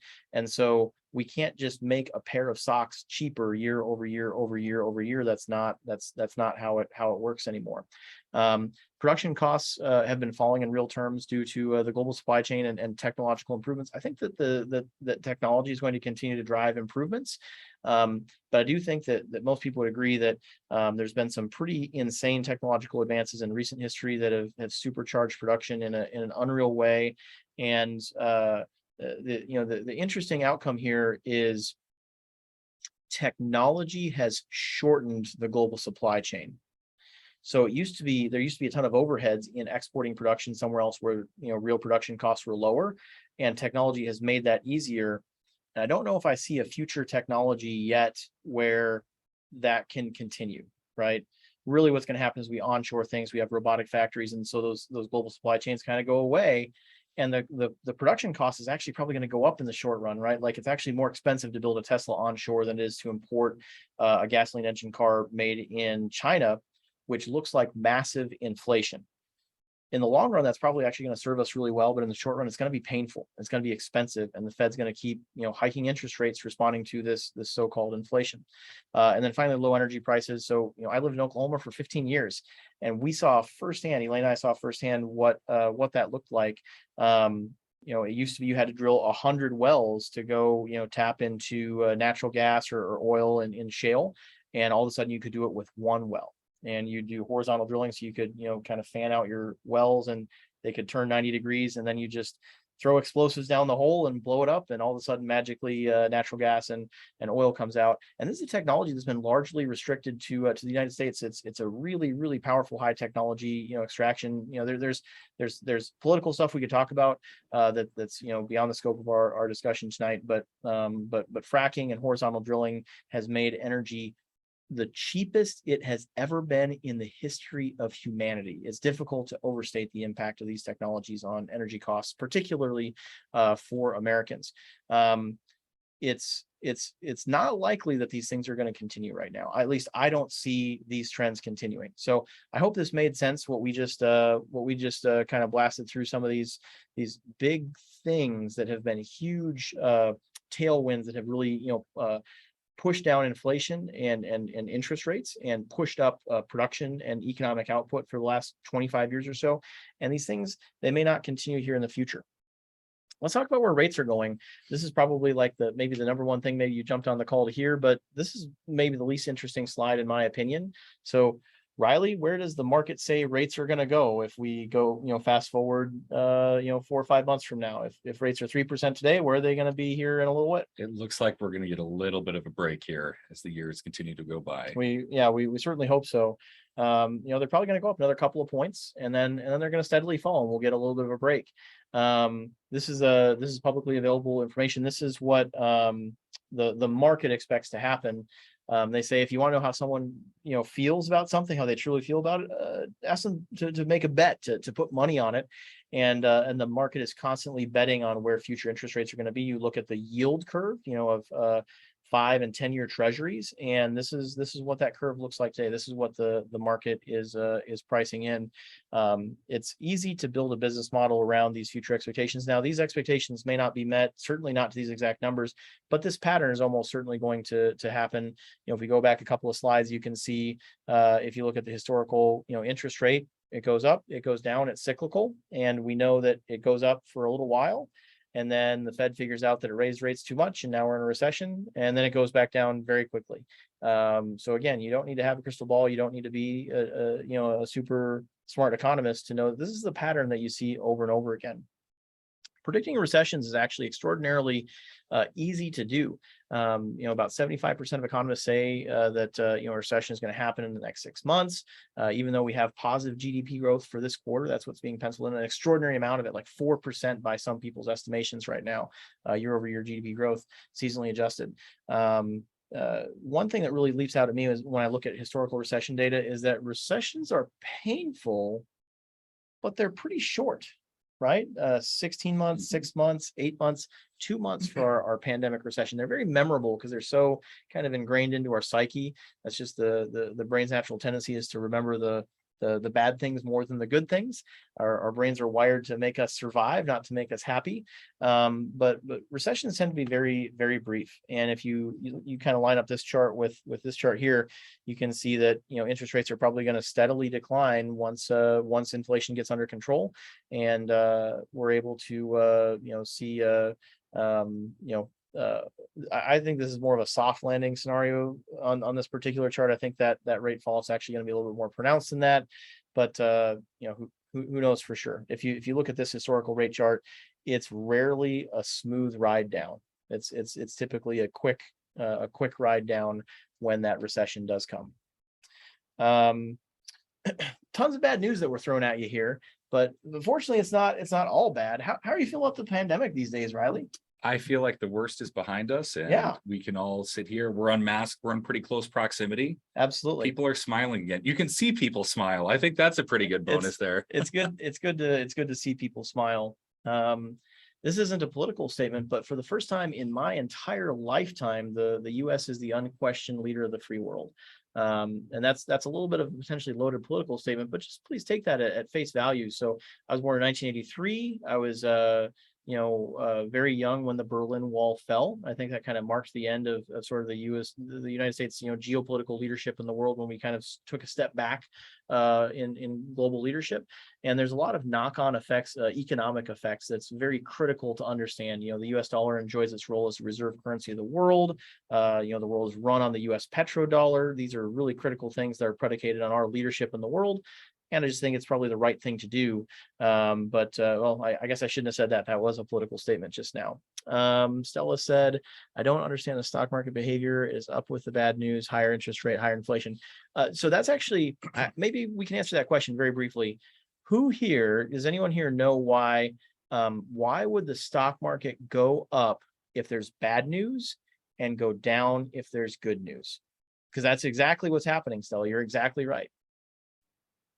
What happens if there's good news? What happens to interest rates if there's good news? If there's a new report that says there's all kinds of jobs, yep, that's right, Ryan. Interest rates go up if there's good news.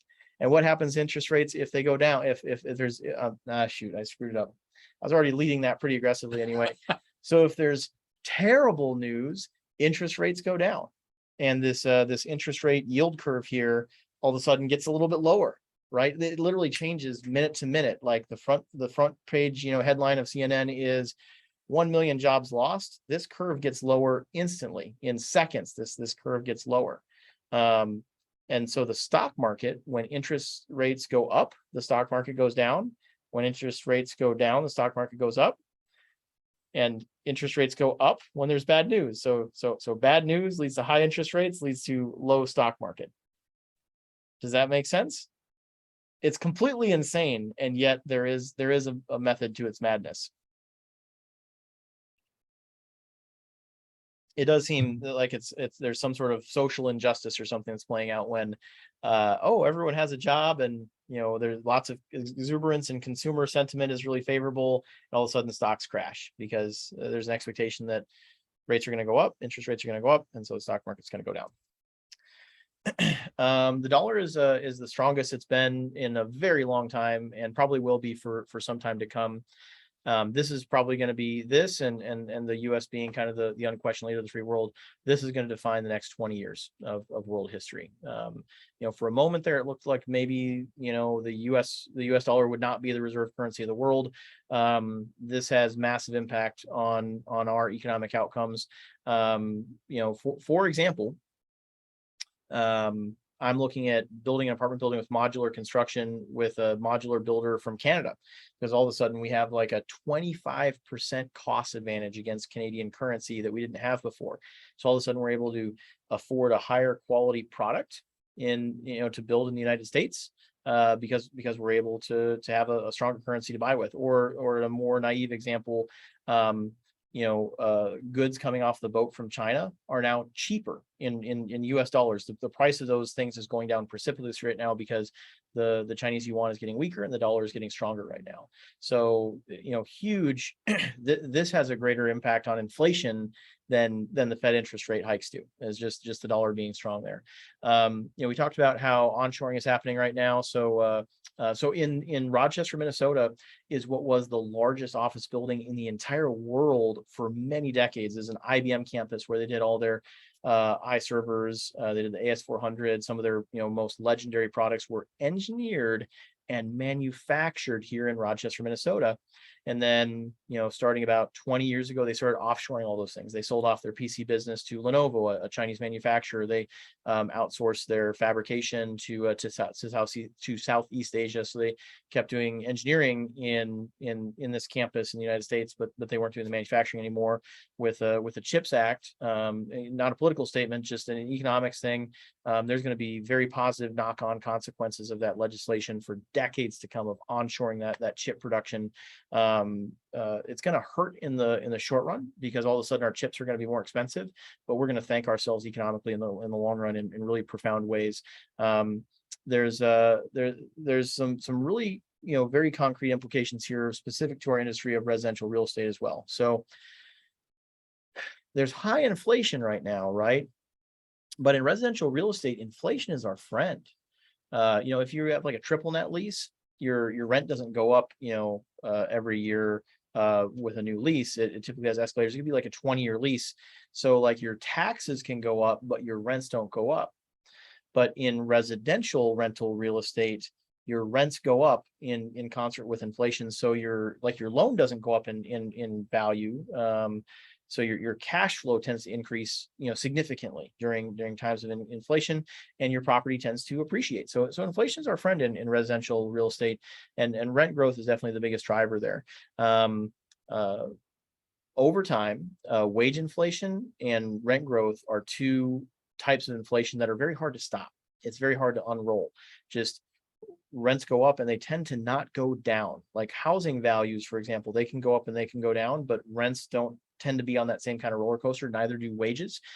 So these are bad things for the economy from an inflation perspective. This is not something that's well known, but rent is actually 40% of all of CPI. So some of the historic rent growth that you've seen, especially in the Sun Belt, that's what's the number one driver of the consumer price index right now is that rent growth.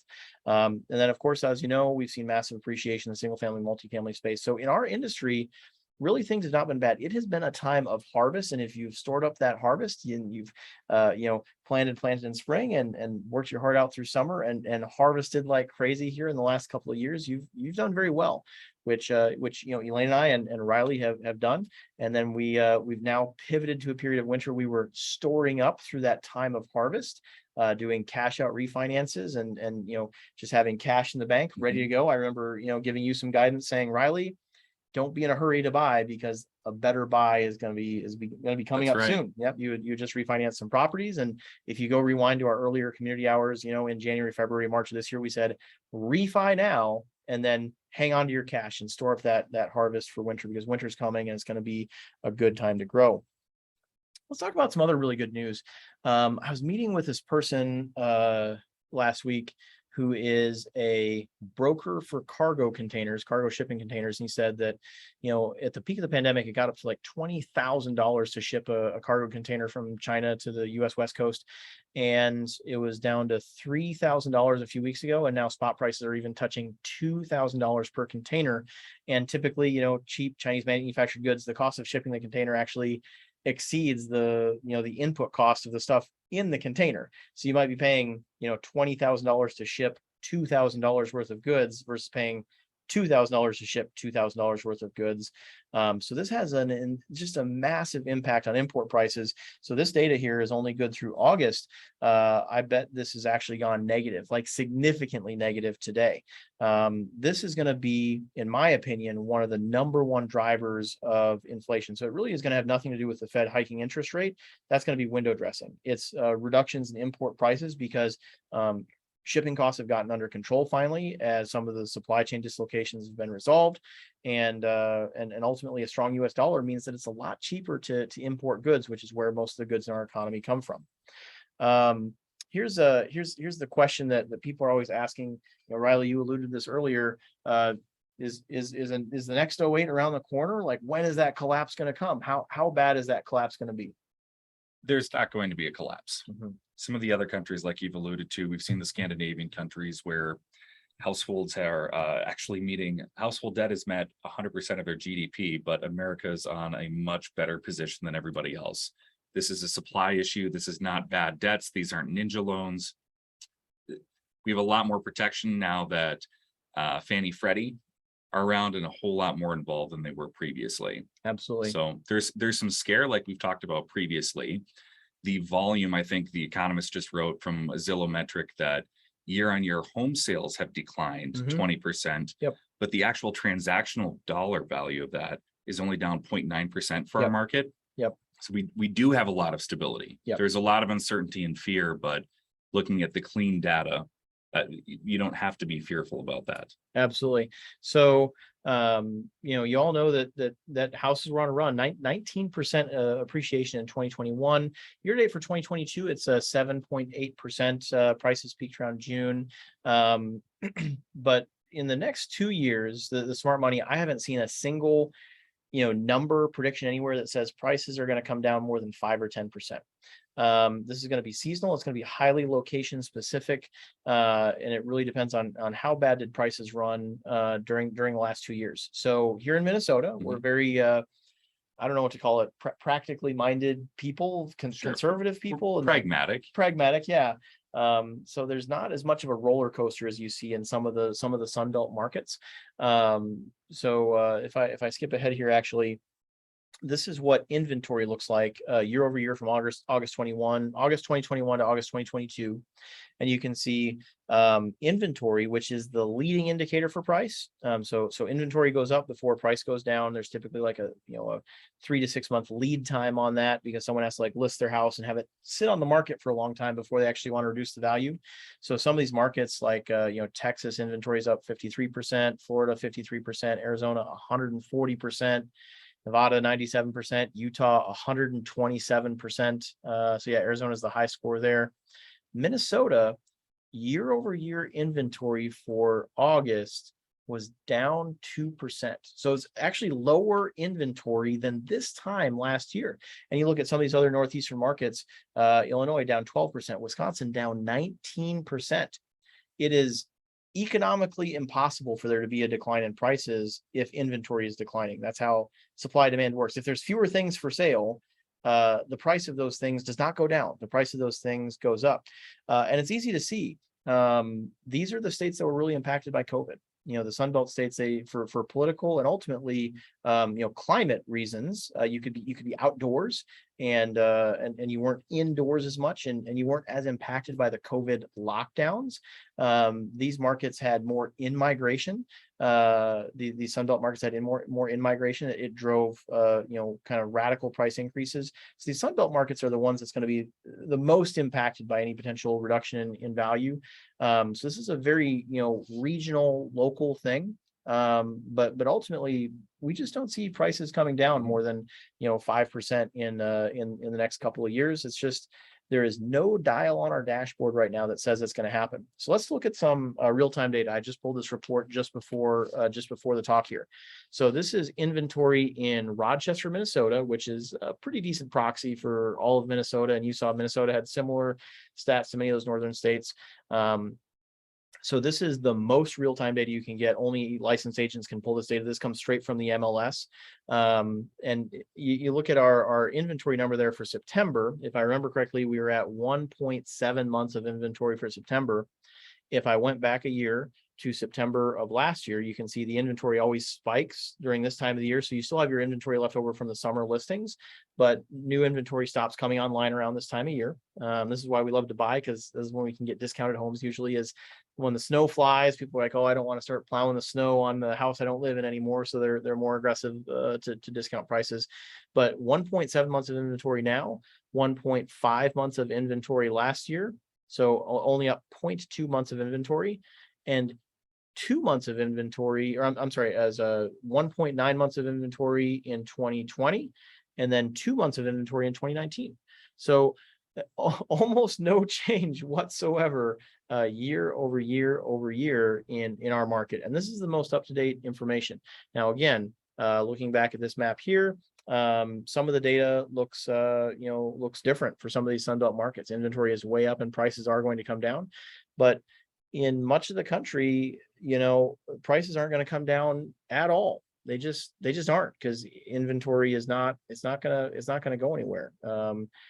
And think about it from this perspective. So let's say you own a home. You're an owner occupant. You bought or refinanced your home at some point here in the last couple of years. My personal home is at a 2.5% interest rate. If I was to go get a new mortgage today, I'm at a 7.5% interest rate. My interest rate triples. There's a lot of people that are in this situation, or maybe they're going from like a 3% interest rate to a 7.5%. So it, more than doubles.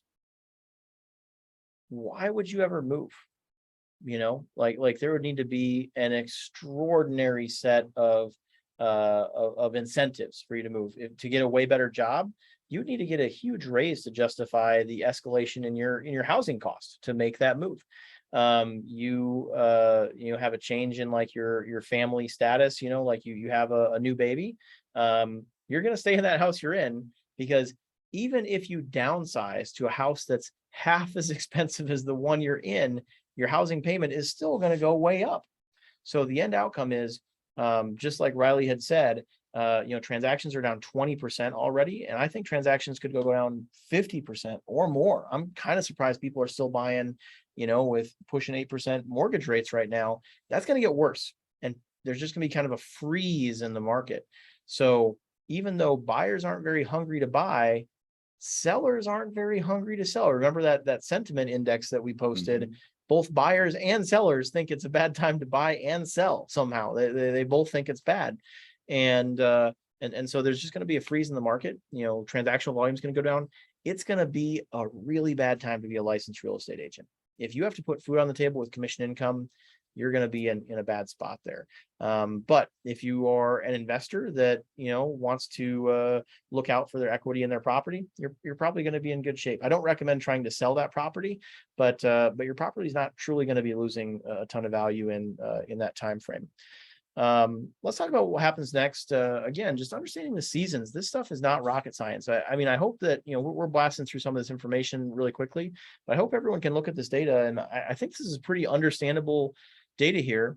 I think prime rate's going to go to 7% by year end. I had originally penciled in, I think it's 8% was the number I had in there. Well, I think we might like hit 8% as of today, something like that.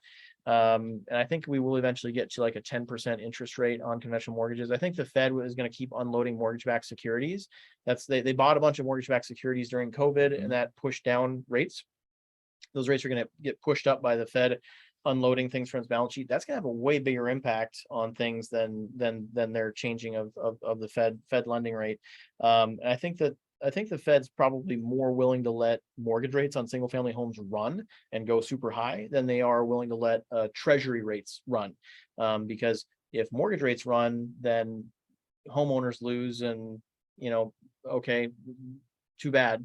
But if treasury rates run, that bankrupts the US government. You can't really let that happen. So I think that mortgage rates could get quite high, pushing 10%, and then they'll come back down, just like you saw on that chart.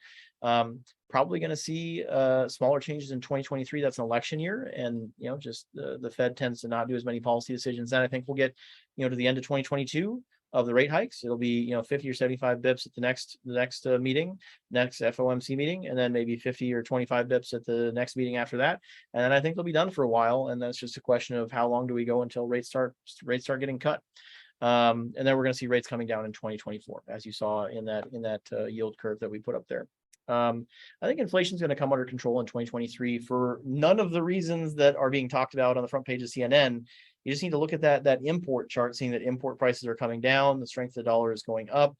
These are the things that are going to drive, deflation, are going to reduce the impact of inflation for people in the United States. Europe is going to have a tough time. So many European countries, including France, for example, they're issuing inflation assistance payments. So they are printing money to distribute to citizens to help pay for escalated energy prices, which is just going to create more inflation. You don't need to have a PhD in economics to understand this. They're also subsidizing energy prices at the central bank level, which is kind of an unheard of thing. So they're printing money to buy down the cost of natural gas, essentially to import liquefied natural gas from the United States, which is going to pump money into the US economy and suck money out of the European economy. But they're in a really challenging situation with the Ukraine, the Ukraine war. So I don't know if they have, but well, their better options are to just let the free market run and go as high as it's going to go. The cure for high prices is high prices. That's how free market economics works. I don't know if you've heard that expression before. The cure for high prices is high prices. If you let energy prices get high enough, well, then more efficient technologies become, the cost benefit offset gets better, efficiency gets better, consumption goes down, and then the price of that energy goes down. People start driving Teslas instead of trucks, and the problem solves itself. The invisible hand of the market resolves it. So printing money to buy down the cost of energy is a politically expedient thing to do to keep yourself in office, but it's ultimately a terrible thing to do for the economy and for the environment too. Fortunately, things are much worse everywhere else in the world compared to the United States right now.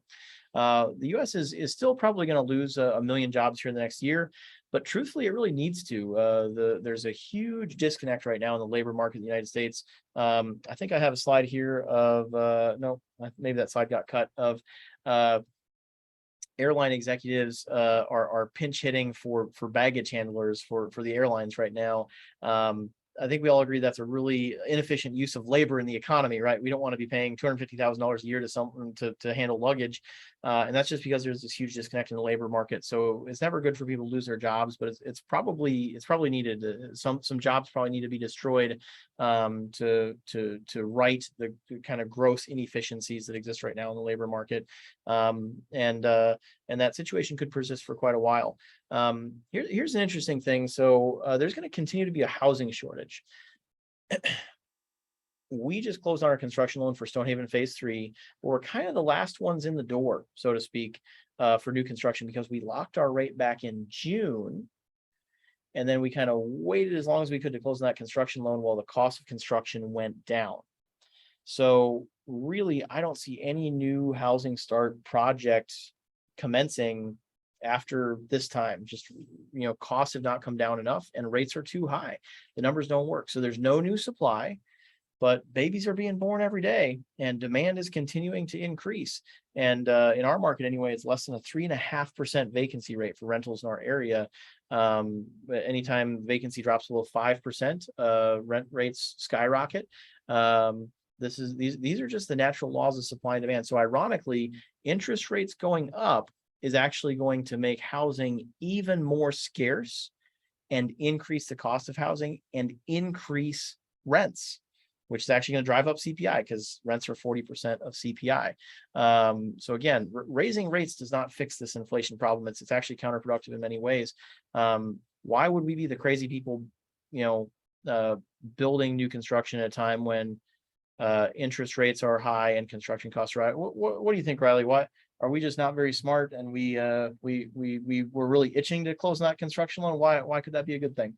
I think the intention is that we follow through with the vision and a business plan that was modeled before, and know that being able to predict the seasons, there's going to be an opportunity to refinance some of that debt. And we Absolutely. can create the equity on the asset that's already there. It's a timing thing.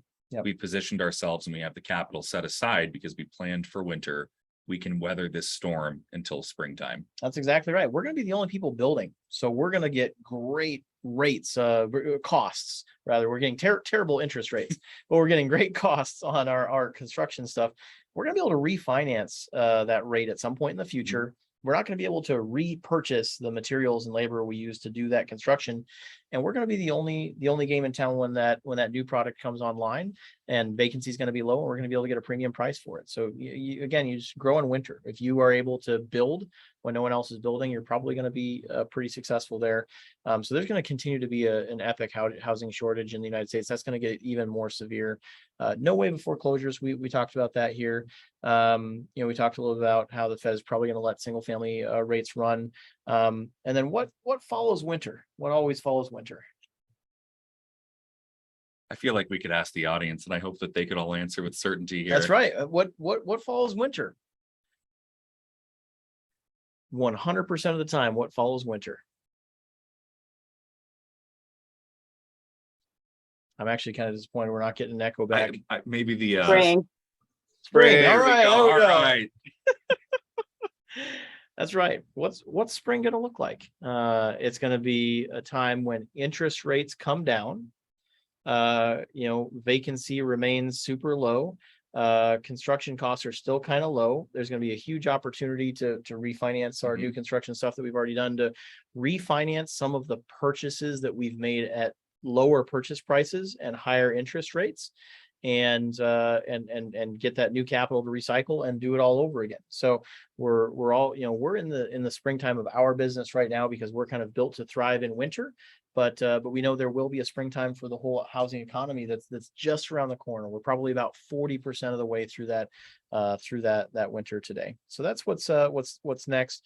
And let's get really specific about what you probably need to do to survive and thrive in this winter. Marshal liquidity. You want to get as much cash as you can have at your disposal. I mean, really, hopefully you already did that, but you still have an opportunity to do so. I can tell you that your stock portfolio is not going up in value anytime soon. That's just not. The stocks go down as interest rates go up. You should wince when you see good news, as Stella pointed to there. Get out of paper assets. So during periods of high inflation and rising interest rates, any paper asset really struggles. So if you have a low overhead index fund, mutual fund type vehicle, public equities like stocks, you're going to struggle, and you're going to do better with your resources allocated elsewhere. And then get ready for opportunities to buy. There's lots of opportunities to buy right now. Lots of opportunities that were not here 6 or 9 months ago. And I recommend buying hard assets. So for example, you could go buy, gold or silver. Those are, very common source value. You could go buy some other commodities like some pork bellies or some barrels of oil or something like that. We're biased, but we really like real estate. I think that's a pretty good hard asset. It delivers yield the way gold and silver does not, and it tends to be just a ubiquitous, universally accessible, useful hard asset that you can buy, whose value tends to be indexed to inflation, to wages and the cost of living. So let's assume here that you'd like to buy some real estate, which, if you're on this call, there's probably a decent assumption that's going to be the case out of the gate. But we're a big fan of buy and hold. I think now it would be kind of a suicidal time to be doing a flip, because in all likelihood that flip could be worth less when you go to sell it than you paid for it before you fixed it up. But buy and hold, as long as you're targeting, let's say a 5-year time frame, that's going to give you plenty of time to ride out whatever's going on right now. I think buy and hold is a fantastic strategy in any economic cycle, but right now in particular, with your knowledge of the seasons, when might be a good time to buy a flip? Anyone want to take a venture at that one? Margaret or Ryan? Spring. That's exactly right. And what will those economic conditions look like in spring, Ryan? Growth or planting, sorry. Planting and planning. Yep. So interest rates will be on their way down, and prices are going to respond by going up. And you'll know those first few signs of spring because you're a student of the seasons, and you'll say, man, if I buy a flip now before prices go up, It'll probably appreciate a little bit while I'm working on it, and it'll probably be worth even more by the time I get done working on it. And I've got a long runway to sell that flip. I'll have lots of safety built into that flip play. If you're going to do a buy and hold, I recommend doing a BRRRR. Buy something where you can do some value add, where you do a cash out refi, you buy, rehab, rent, refinance, repeat. Build to rent, I think, is a fantastic model. I would not do a build for sale right now. I'd not do spec builds. I think that'd be an incredibly risky, if not reckless thing to do. But we put our money where our mouth is. Just broke ground on phase 3 today. Mentioned the minimum 5-year hold period. We really like single family or multifamily because you're indexed to inflation. If you're in like a triple net, commercial building, you're not necessarily indexed to inflation the same way. If you have these, 20-year leases that have 3%, escalators built into them, if rents are running at 10% rent growth, but you're only getting 3% bumps in your commercial lease, you could be underwater against your escalation in property taxes, as crazy as that sounds. That's just how those spaces work. And then just some of those asset classes have really struggled here recently. As we all know, office and retail commercial spaces have really struggled in a lot of ways. And then stay cash flow positive. So don't lever yourself up necessarily so much that you get into cash flow negative, and you're going to have no trouble getting through winter and being positioned for success when springtime comes. Debt, get as much fixed rate as you possibly can as soon as you can. Refi, I mean, rates are high, but they're only getting higher for the foreseeable future. So if you have debt that's maturing in the next 2 years, be careful. For all we know, like, people complain about getting 6% debt today because they could have gotten 3% debt, a year ago. But 6% debt's a lot better than 10% debt. And you could be upside down or needing to bring additional cash to close or whatever when it comes time to refi that asset, if you have to refi into like a 10% interest rate. Again, we put our money where our mouth is. So we have no variable rate debt in our entire portfolio. We are all fixed rate, pretty much all of it 5-year. We've got, I think, at least 4 years left on almost all of the debt in our entire portfolio. That's not on accident. We know the seasons, and we knew that winter was coming. We knew that at some point the pandemic would end, and we knew that at some point interest rates would go up. I mean, the interest rates go up, the interest rates go down. You don't have to be a rocket scientist to figure this out. We told you back in March, April, refi if you can. And I sure hope you did. And if you didn't, then you're looking at paying double the interest rate that you were paying back then. But I got bad news. The interest rate's going up 2 more points. It'll be 8% by the end of the year, most likely, or maybe by January of next year. So if you can lock in an interest rate today, you should do it. I had an opportunity to lock in at 5.5% today. That's not too bad. It beats the hell out of 7.5%. It beats the hell out of 10%. And that's just where the market's going. Don't be overwhelmed by fear, and just know it's what's going to happen, and you need to be prepared for it.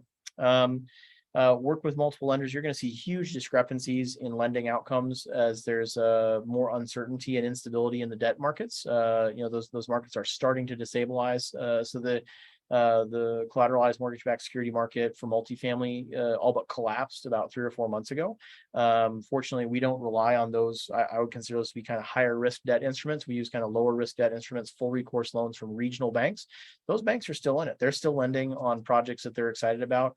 But we're starting to see cracks in other aspects of the lending market. At some point in the next couple of interest rate hikes, the entire debt market will collapse. I mean, that's what the Fed's trying to do. They're trying to raise rates to get the lending market to freeze up to instigate a recession. I mean, that's what they're trying to do. So again, we're not we're not rocket scientists trying to predict this stuff. This is what's happened before. It's what's going to happen again. It's not that scary if you're prepared for it. If you know winter's coming and you're shopping for a snowboard in October, like, winter's amazing. And that's what we're trying to equip you with here right now. It helps to have some lines of credit, and you might want to consider advancing those lines of credit because they might get frozen at some point here in the near future. So something to have on your radar. Vertical integration wins, having an unfair advantage. So we decided today we're going to launch an appliance company. We're buying. It's like our number one spend item at this point that's not vertically integrated. We're constantly looking for new ways to pull in new pieces of vertical integration. And that's the next thing for us to conquer. If you don't have some kind of unfair advantage, something that sets you apart in the marketplace, that's something that gives you, a leg up on the competition, you're gonna have a bad time. Like you have to have some sort of unfair advantage. Maybe you know someone, maybe you know us. If you'd like to invest in Black Swan Real Estate, that's a little bit self-serving for me to say, but not very many people know us. And I do think that it's one of the better investment opportunities that's available out there. Maybe you have a parent who is entering winter and maybe wishes they had made some different decisions and wants to be the guide instead of the hero. That's a pretty unfair advantage right there that Riley could potentially capitalize on. And maybe he happened to work for Black Swan Real Estate and have the guidance of Nick and Elaine. Like, these are some pretty unfair advantages that Riley can stack up going into summer. He's not even into autumn yet. That's all it is. It's just a stack of unfair advantages. Everyone on this call has unfair advantages, has access to resources that other people don't have access to, has ways they can vertically integrate. Ryan and Lauren, they were just chiming in a second ago. Ryan just got his real estate license. I think that's a fantastic type of vertical integration that any real estate investor can practice. If you can go get guidance from a skilled real estate agent, you should do that. But if you get your own real estate license, I think that's good advice for anyone who really truly wants to be an active investor and thinks they're going to buy 100 properties in the next 10 years. Like, you should have a license. You should be licensed yourself and practice the trade and have that unfair advantage, have that piece of vertical integration. So those are some really specific strategic points that I recommend. Again, just an awareness of the seasons of life and the seasons that we're in right now. The season that we're in right now, we're maybe about 40% of the way through winter, and how you're going to survive and thrive there. If for some reason you didn't want to put your money into real estate, you need to be really careful investing in fixed income assets like bonds. They tend to struggle or even depreciate during times of inflation. We talked about stock struggling. We heated our home. Elaine and I heated our home through an entire Minnesota winter with cryptocurrency mining rigs. I'm a tech guy, so I like crypto. It's kind of a hobby that we put like $100,000 into just to make it interesting or something like that. But so I'm a pretty pro cryptocurrency person, but even I say, like, I don't think it's a sane, reasonable portfolio allocation strategy. That's maybe the 10% of your portfolio that's just fun money, and maybe you win on 1,000 to 1 play, but money that you're not afraid to lose. And by the way, I have lost a ton of money doing crypto. At least 3 different occasions, cryptocurrency has been stolen from me when exchanges were compromised and stuff like that. So I don't recommend putting into crypto. You really need to be in some kind of hard asset that's indexed to inflation. Talked about precious metals and people complain about the interest rates, but it's kind of funny. If your interest rate is 3% or 5% or 7%, but inflation's running at 8%, you're printing money. Like you have a margin, an arbitrage there, and it really I just kind of shake my head when I see people complaining about high interest rates. Yeah, interest rates are high. It sucks. It makes it harder to do deals, and it's bad. So it's bad to be a buyer, and it's hard to be a seller. You can't sell it for as much as you could have sold for a little while ago. But we're all doing really well right now. I mean, we've all got a lot to be grateful for, and things are a lot easier today even than they were, back in 2007, 2008, 2009, 2010. So people say, oh, I'm going to wait for the next crash. It's not that simple. We talked a little bit about the different real estate classes there. Here's some things you want to avoid. Make sure you don't run out of cash. So that's when you starve to death or freeze to death in winter, is when you run out of cash. So make sure you don't run out of cash. Cash is king. You could be swimming in equity in a real estate portfolio, but you can't make your debt service, and that's when the music stops. You can't play the game anymore. Don't try to time the market. Like we've put some stuff out here on where we think the market's going and how we're positioning ourselves well for the season the market's in. But you'll notice at no point did we try to say, like, this is the month you should refinance. No, just, we know that winter is coming. So now it's autumn. You need to store up your harvest. You need to cash out refi and have that money ready for when winter comes. I don't know exactly when winter is going to start. I don't know exactly when it's going to stop. I know we're in winter, and that tells me exactly what I need to do. That means I need to have food. I need to have some firewood. I got to have some cash to stay in the game and to stay alive. And it doesn't really even matter where we are in the winter. You're going to see the signs if you're really attuned to the seasons, and you're going to be able to probably predict those events with more precision than most. But you can maybe start believing in yourself a little too much if you think you can time the market. No one can time the market. It's time in market, not timing the market. in the real estate space, we're not just like universal fans of everything. We really don't love some of the stuff we're seeing in the short-term space right now, retail, office, some of these, kind of conventional syndications that target a, 5-year hold period, but really tend to transact after like 18 or 24 months. These seem like really, really short-sighted deals that that are not going to end well for a lot of the investors that are involved in those. And we're seeing a lot of people really get hamstrung with variable rate debt. So tomorrow we're closing on Douglas Trail townhomes in the private equity fund. We're paying the 2017 price for this asset, and they have a variable rate loan from Freddie Mac. They got on the Freddie Mac watch list because the cost of their debt service kept going up, and it eventually eclipsed their net operating income. They ran into cash flow negative territory, and the bank doesn't like that, or maybe not cash flow negative, but close to it. You don't want to be in that position. That's what happens when you have variable rate debt. You saw that curve, like more interest rates hikes are to come. There's no doubt about it. We don't know exactly how many or when, but we've got some pretty good guesses, and we know for a fact that more hikes are coming.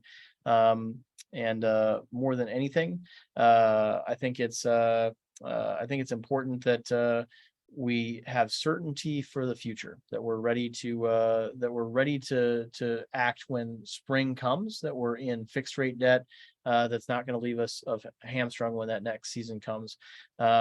So we've got through pretty much all the content we hope to present. We ran for a really long time talking about the seasons of life with our game show. I want to make sure we don't stay up too late tonight. So we'll make this the last slide. As we mentioned here, man, there were a lot of slides we did not get to. So I'm glad we're gonna call it a night there. A few deals we were talking about here, just applying these seasons of life principles. And then just kind of a call out here to some of the deals that we have in flight here, residents at Discovery Square. Make sure you catch that webinar here coming up. And then we do have our real estate fund and our technology fund open right now. If you would like a copy of these slides, go ahead and just shoot Elaine an email and ask for a copy of the slides. We had a bunch of charts and graphs that we blasted through. We didn't get through all the slides. You're welcome to check that out. And we'll also shoot you a copy of the timeless presentation that Elaine did last year. Is I think it's kind of our most popular talk of the night. So sorry to end abruptly here, but I just realized we're like way past the 2-hour mark here, and we should probably call it a night here at some point. So again, Residents of Discovery Square webinar coming up here this Thursday, November 10th, at 7 p.m. Central, 5 p.m. Pacific, 8 p.m. Eastern.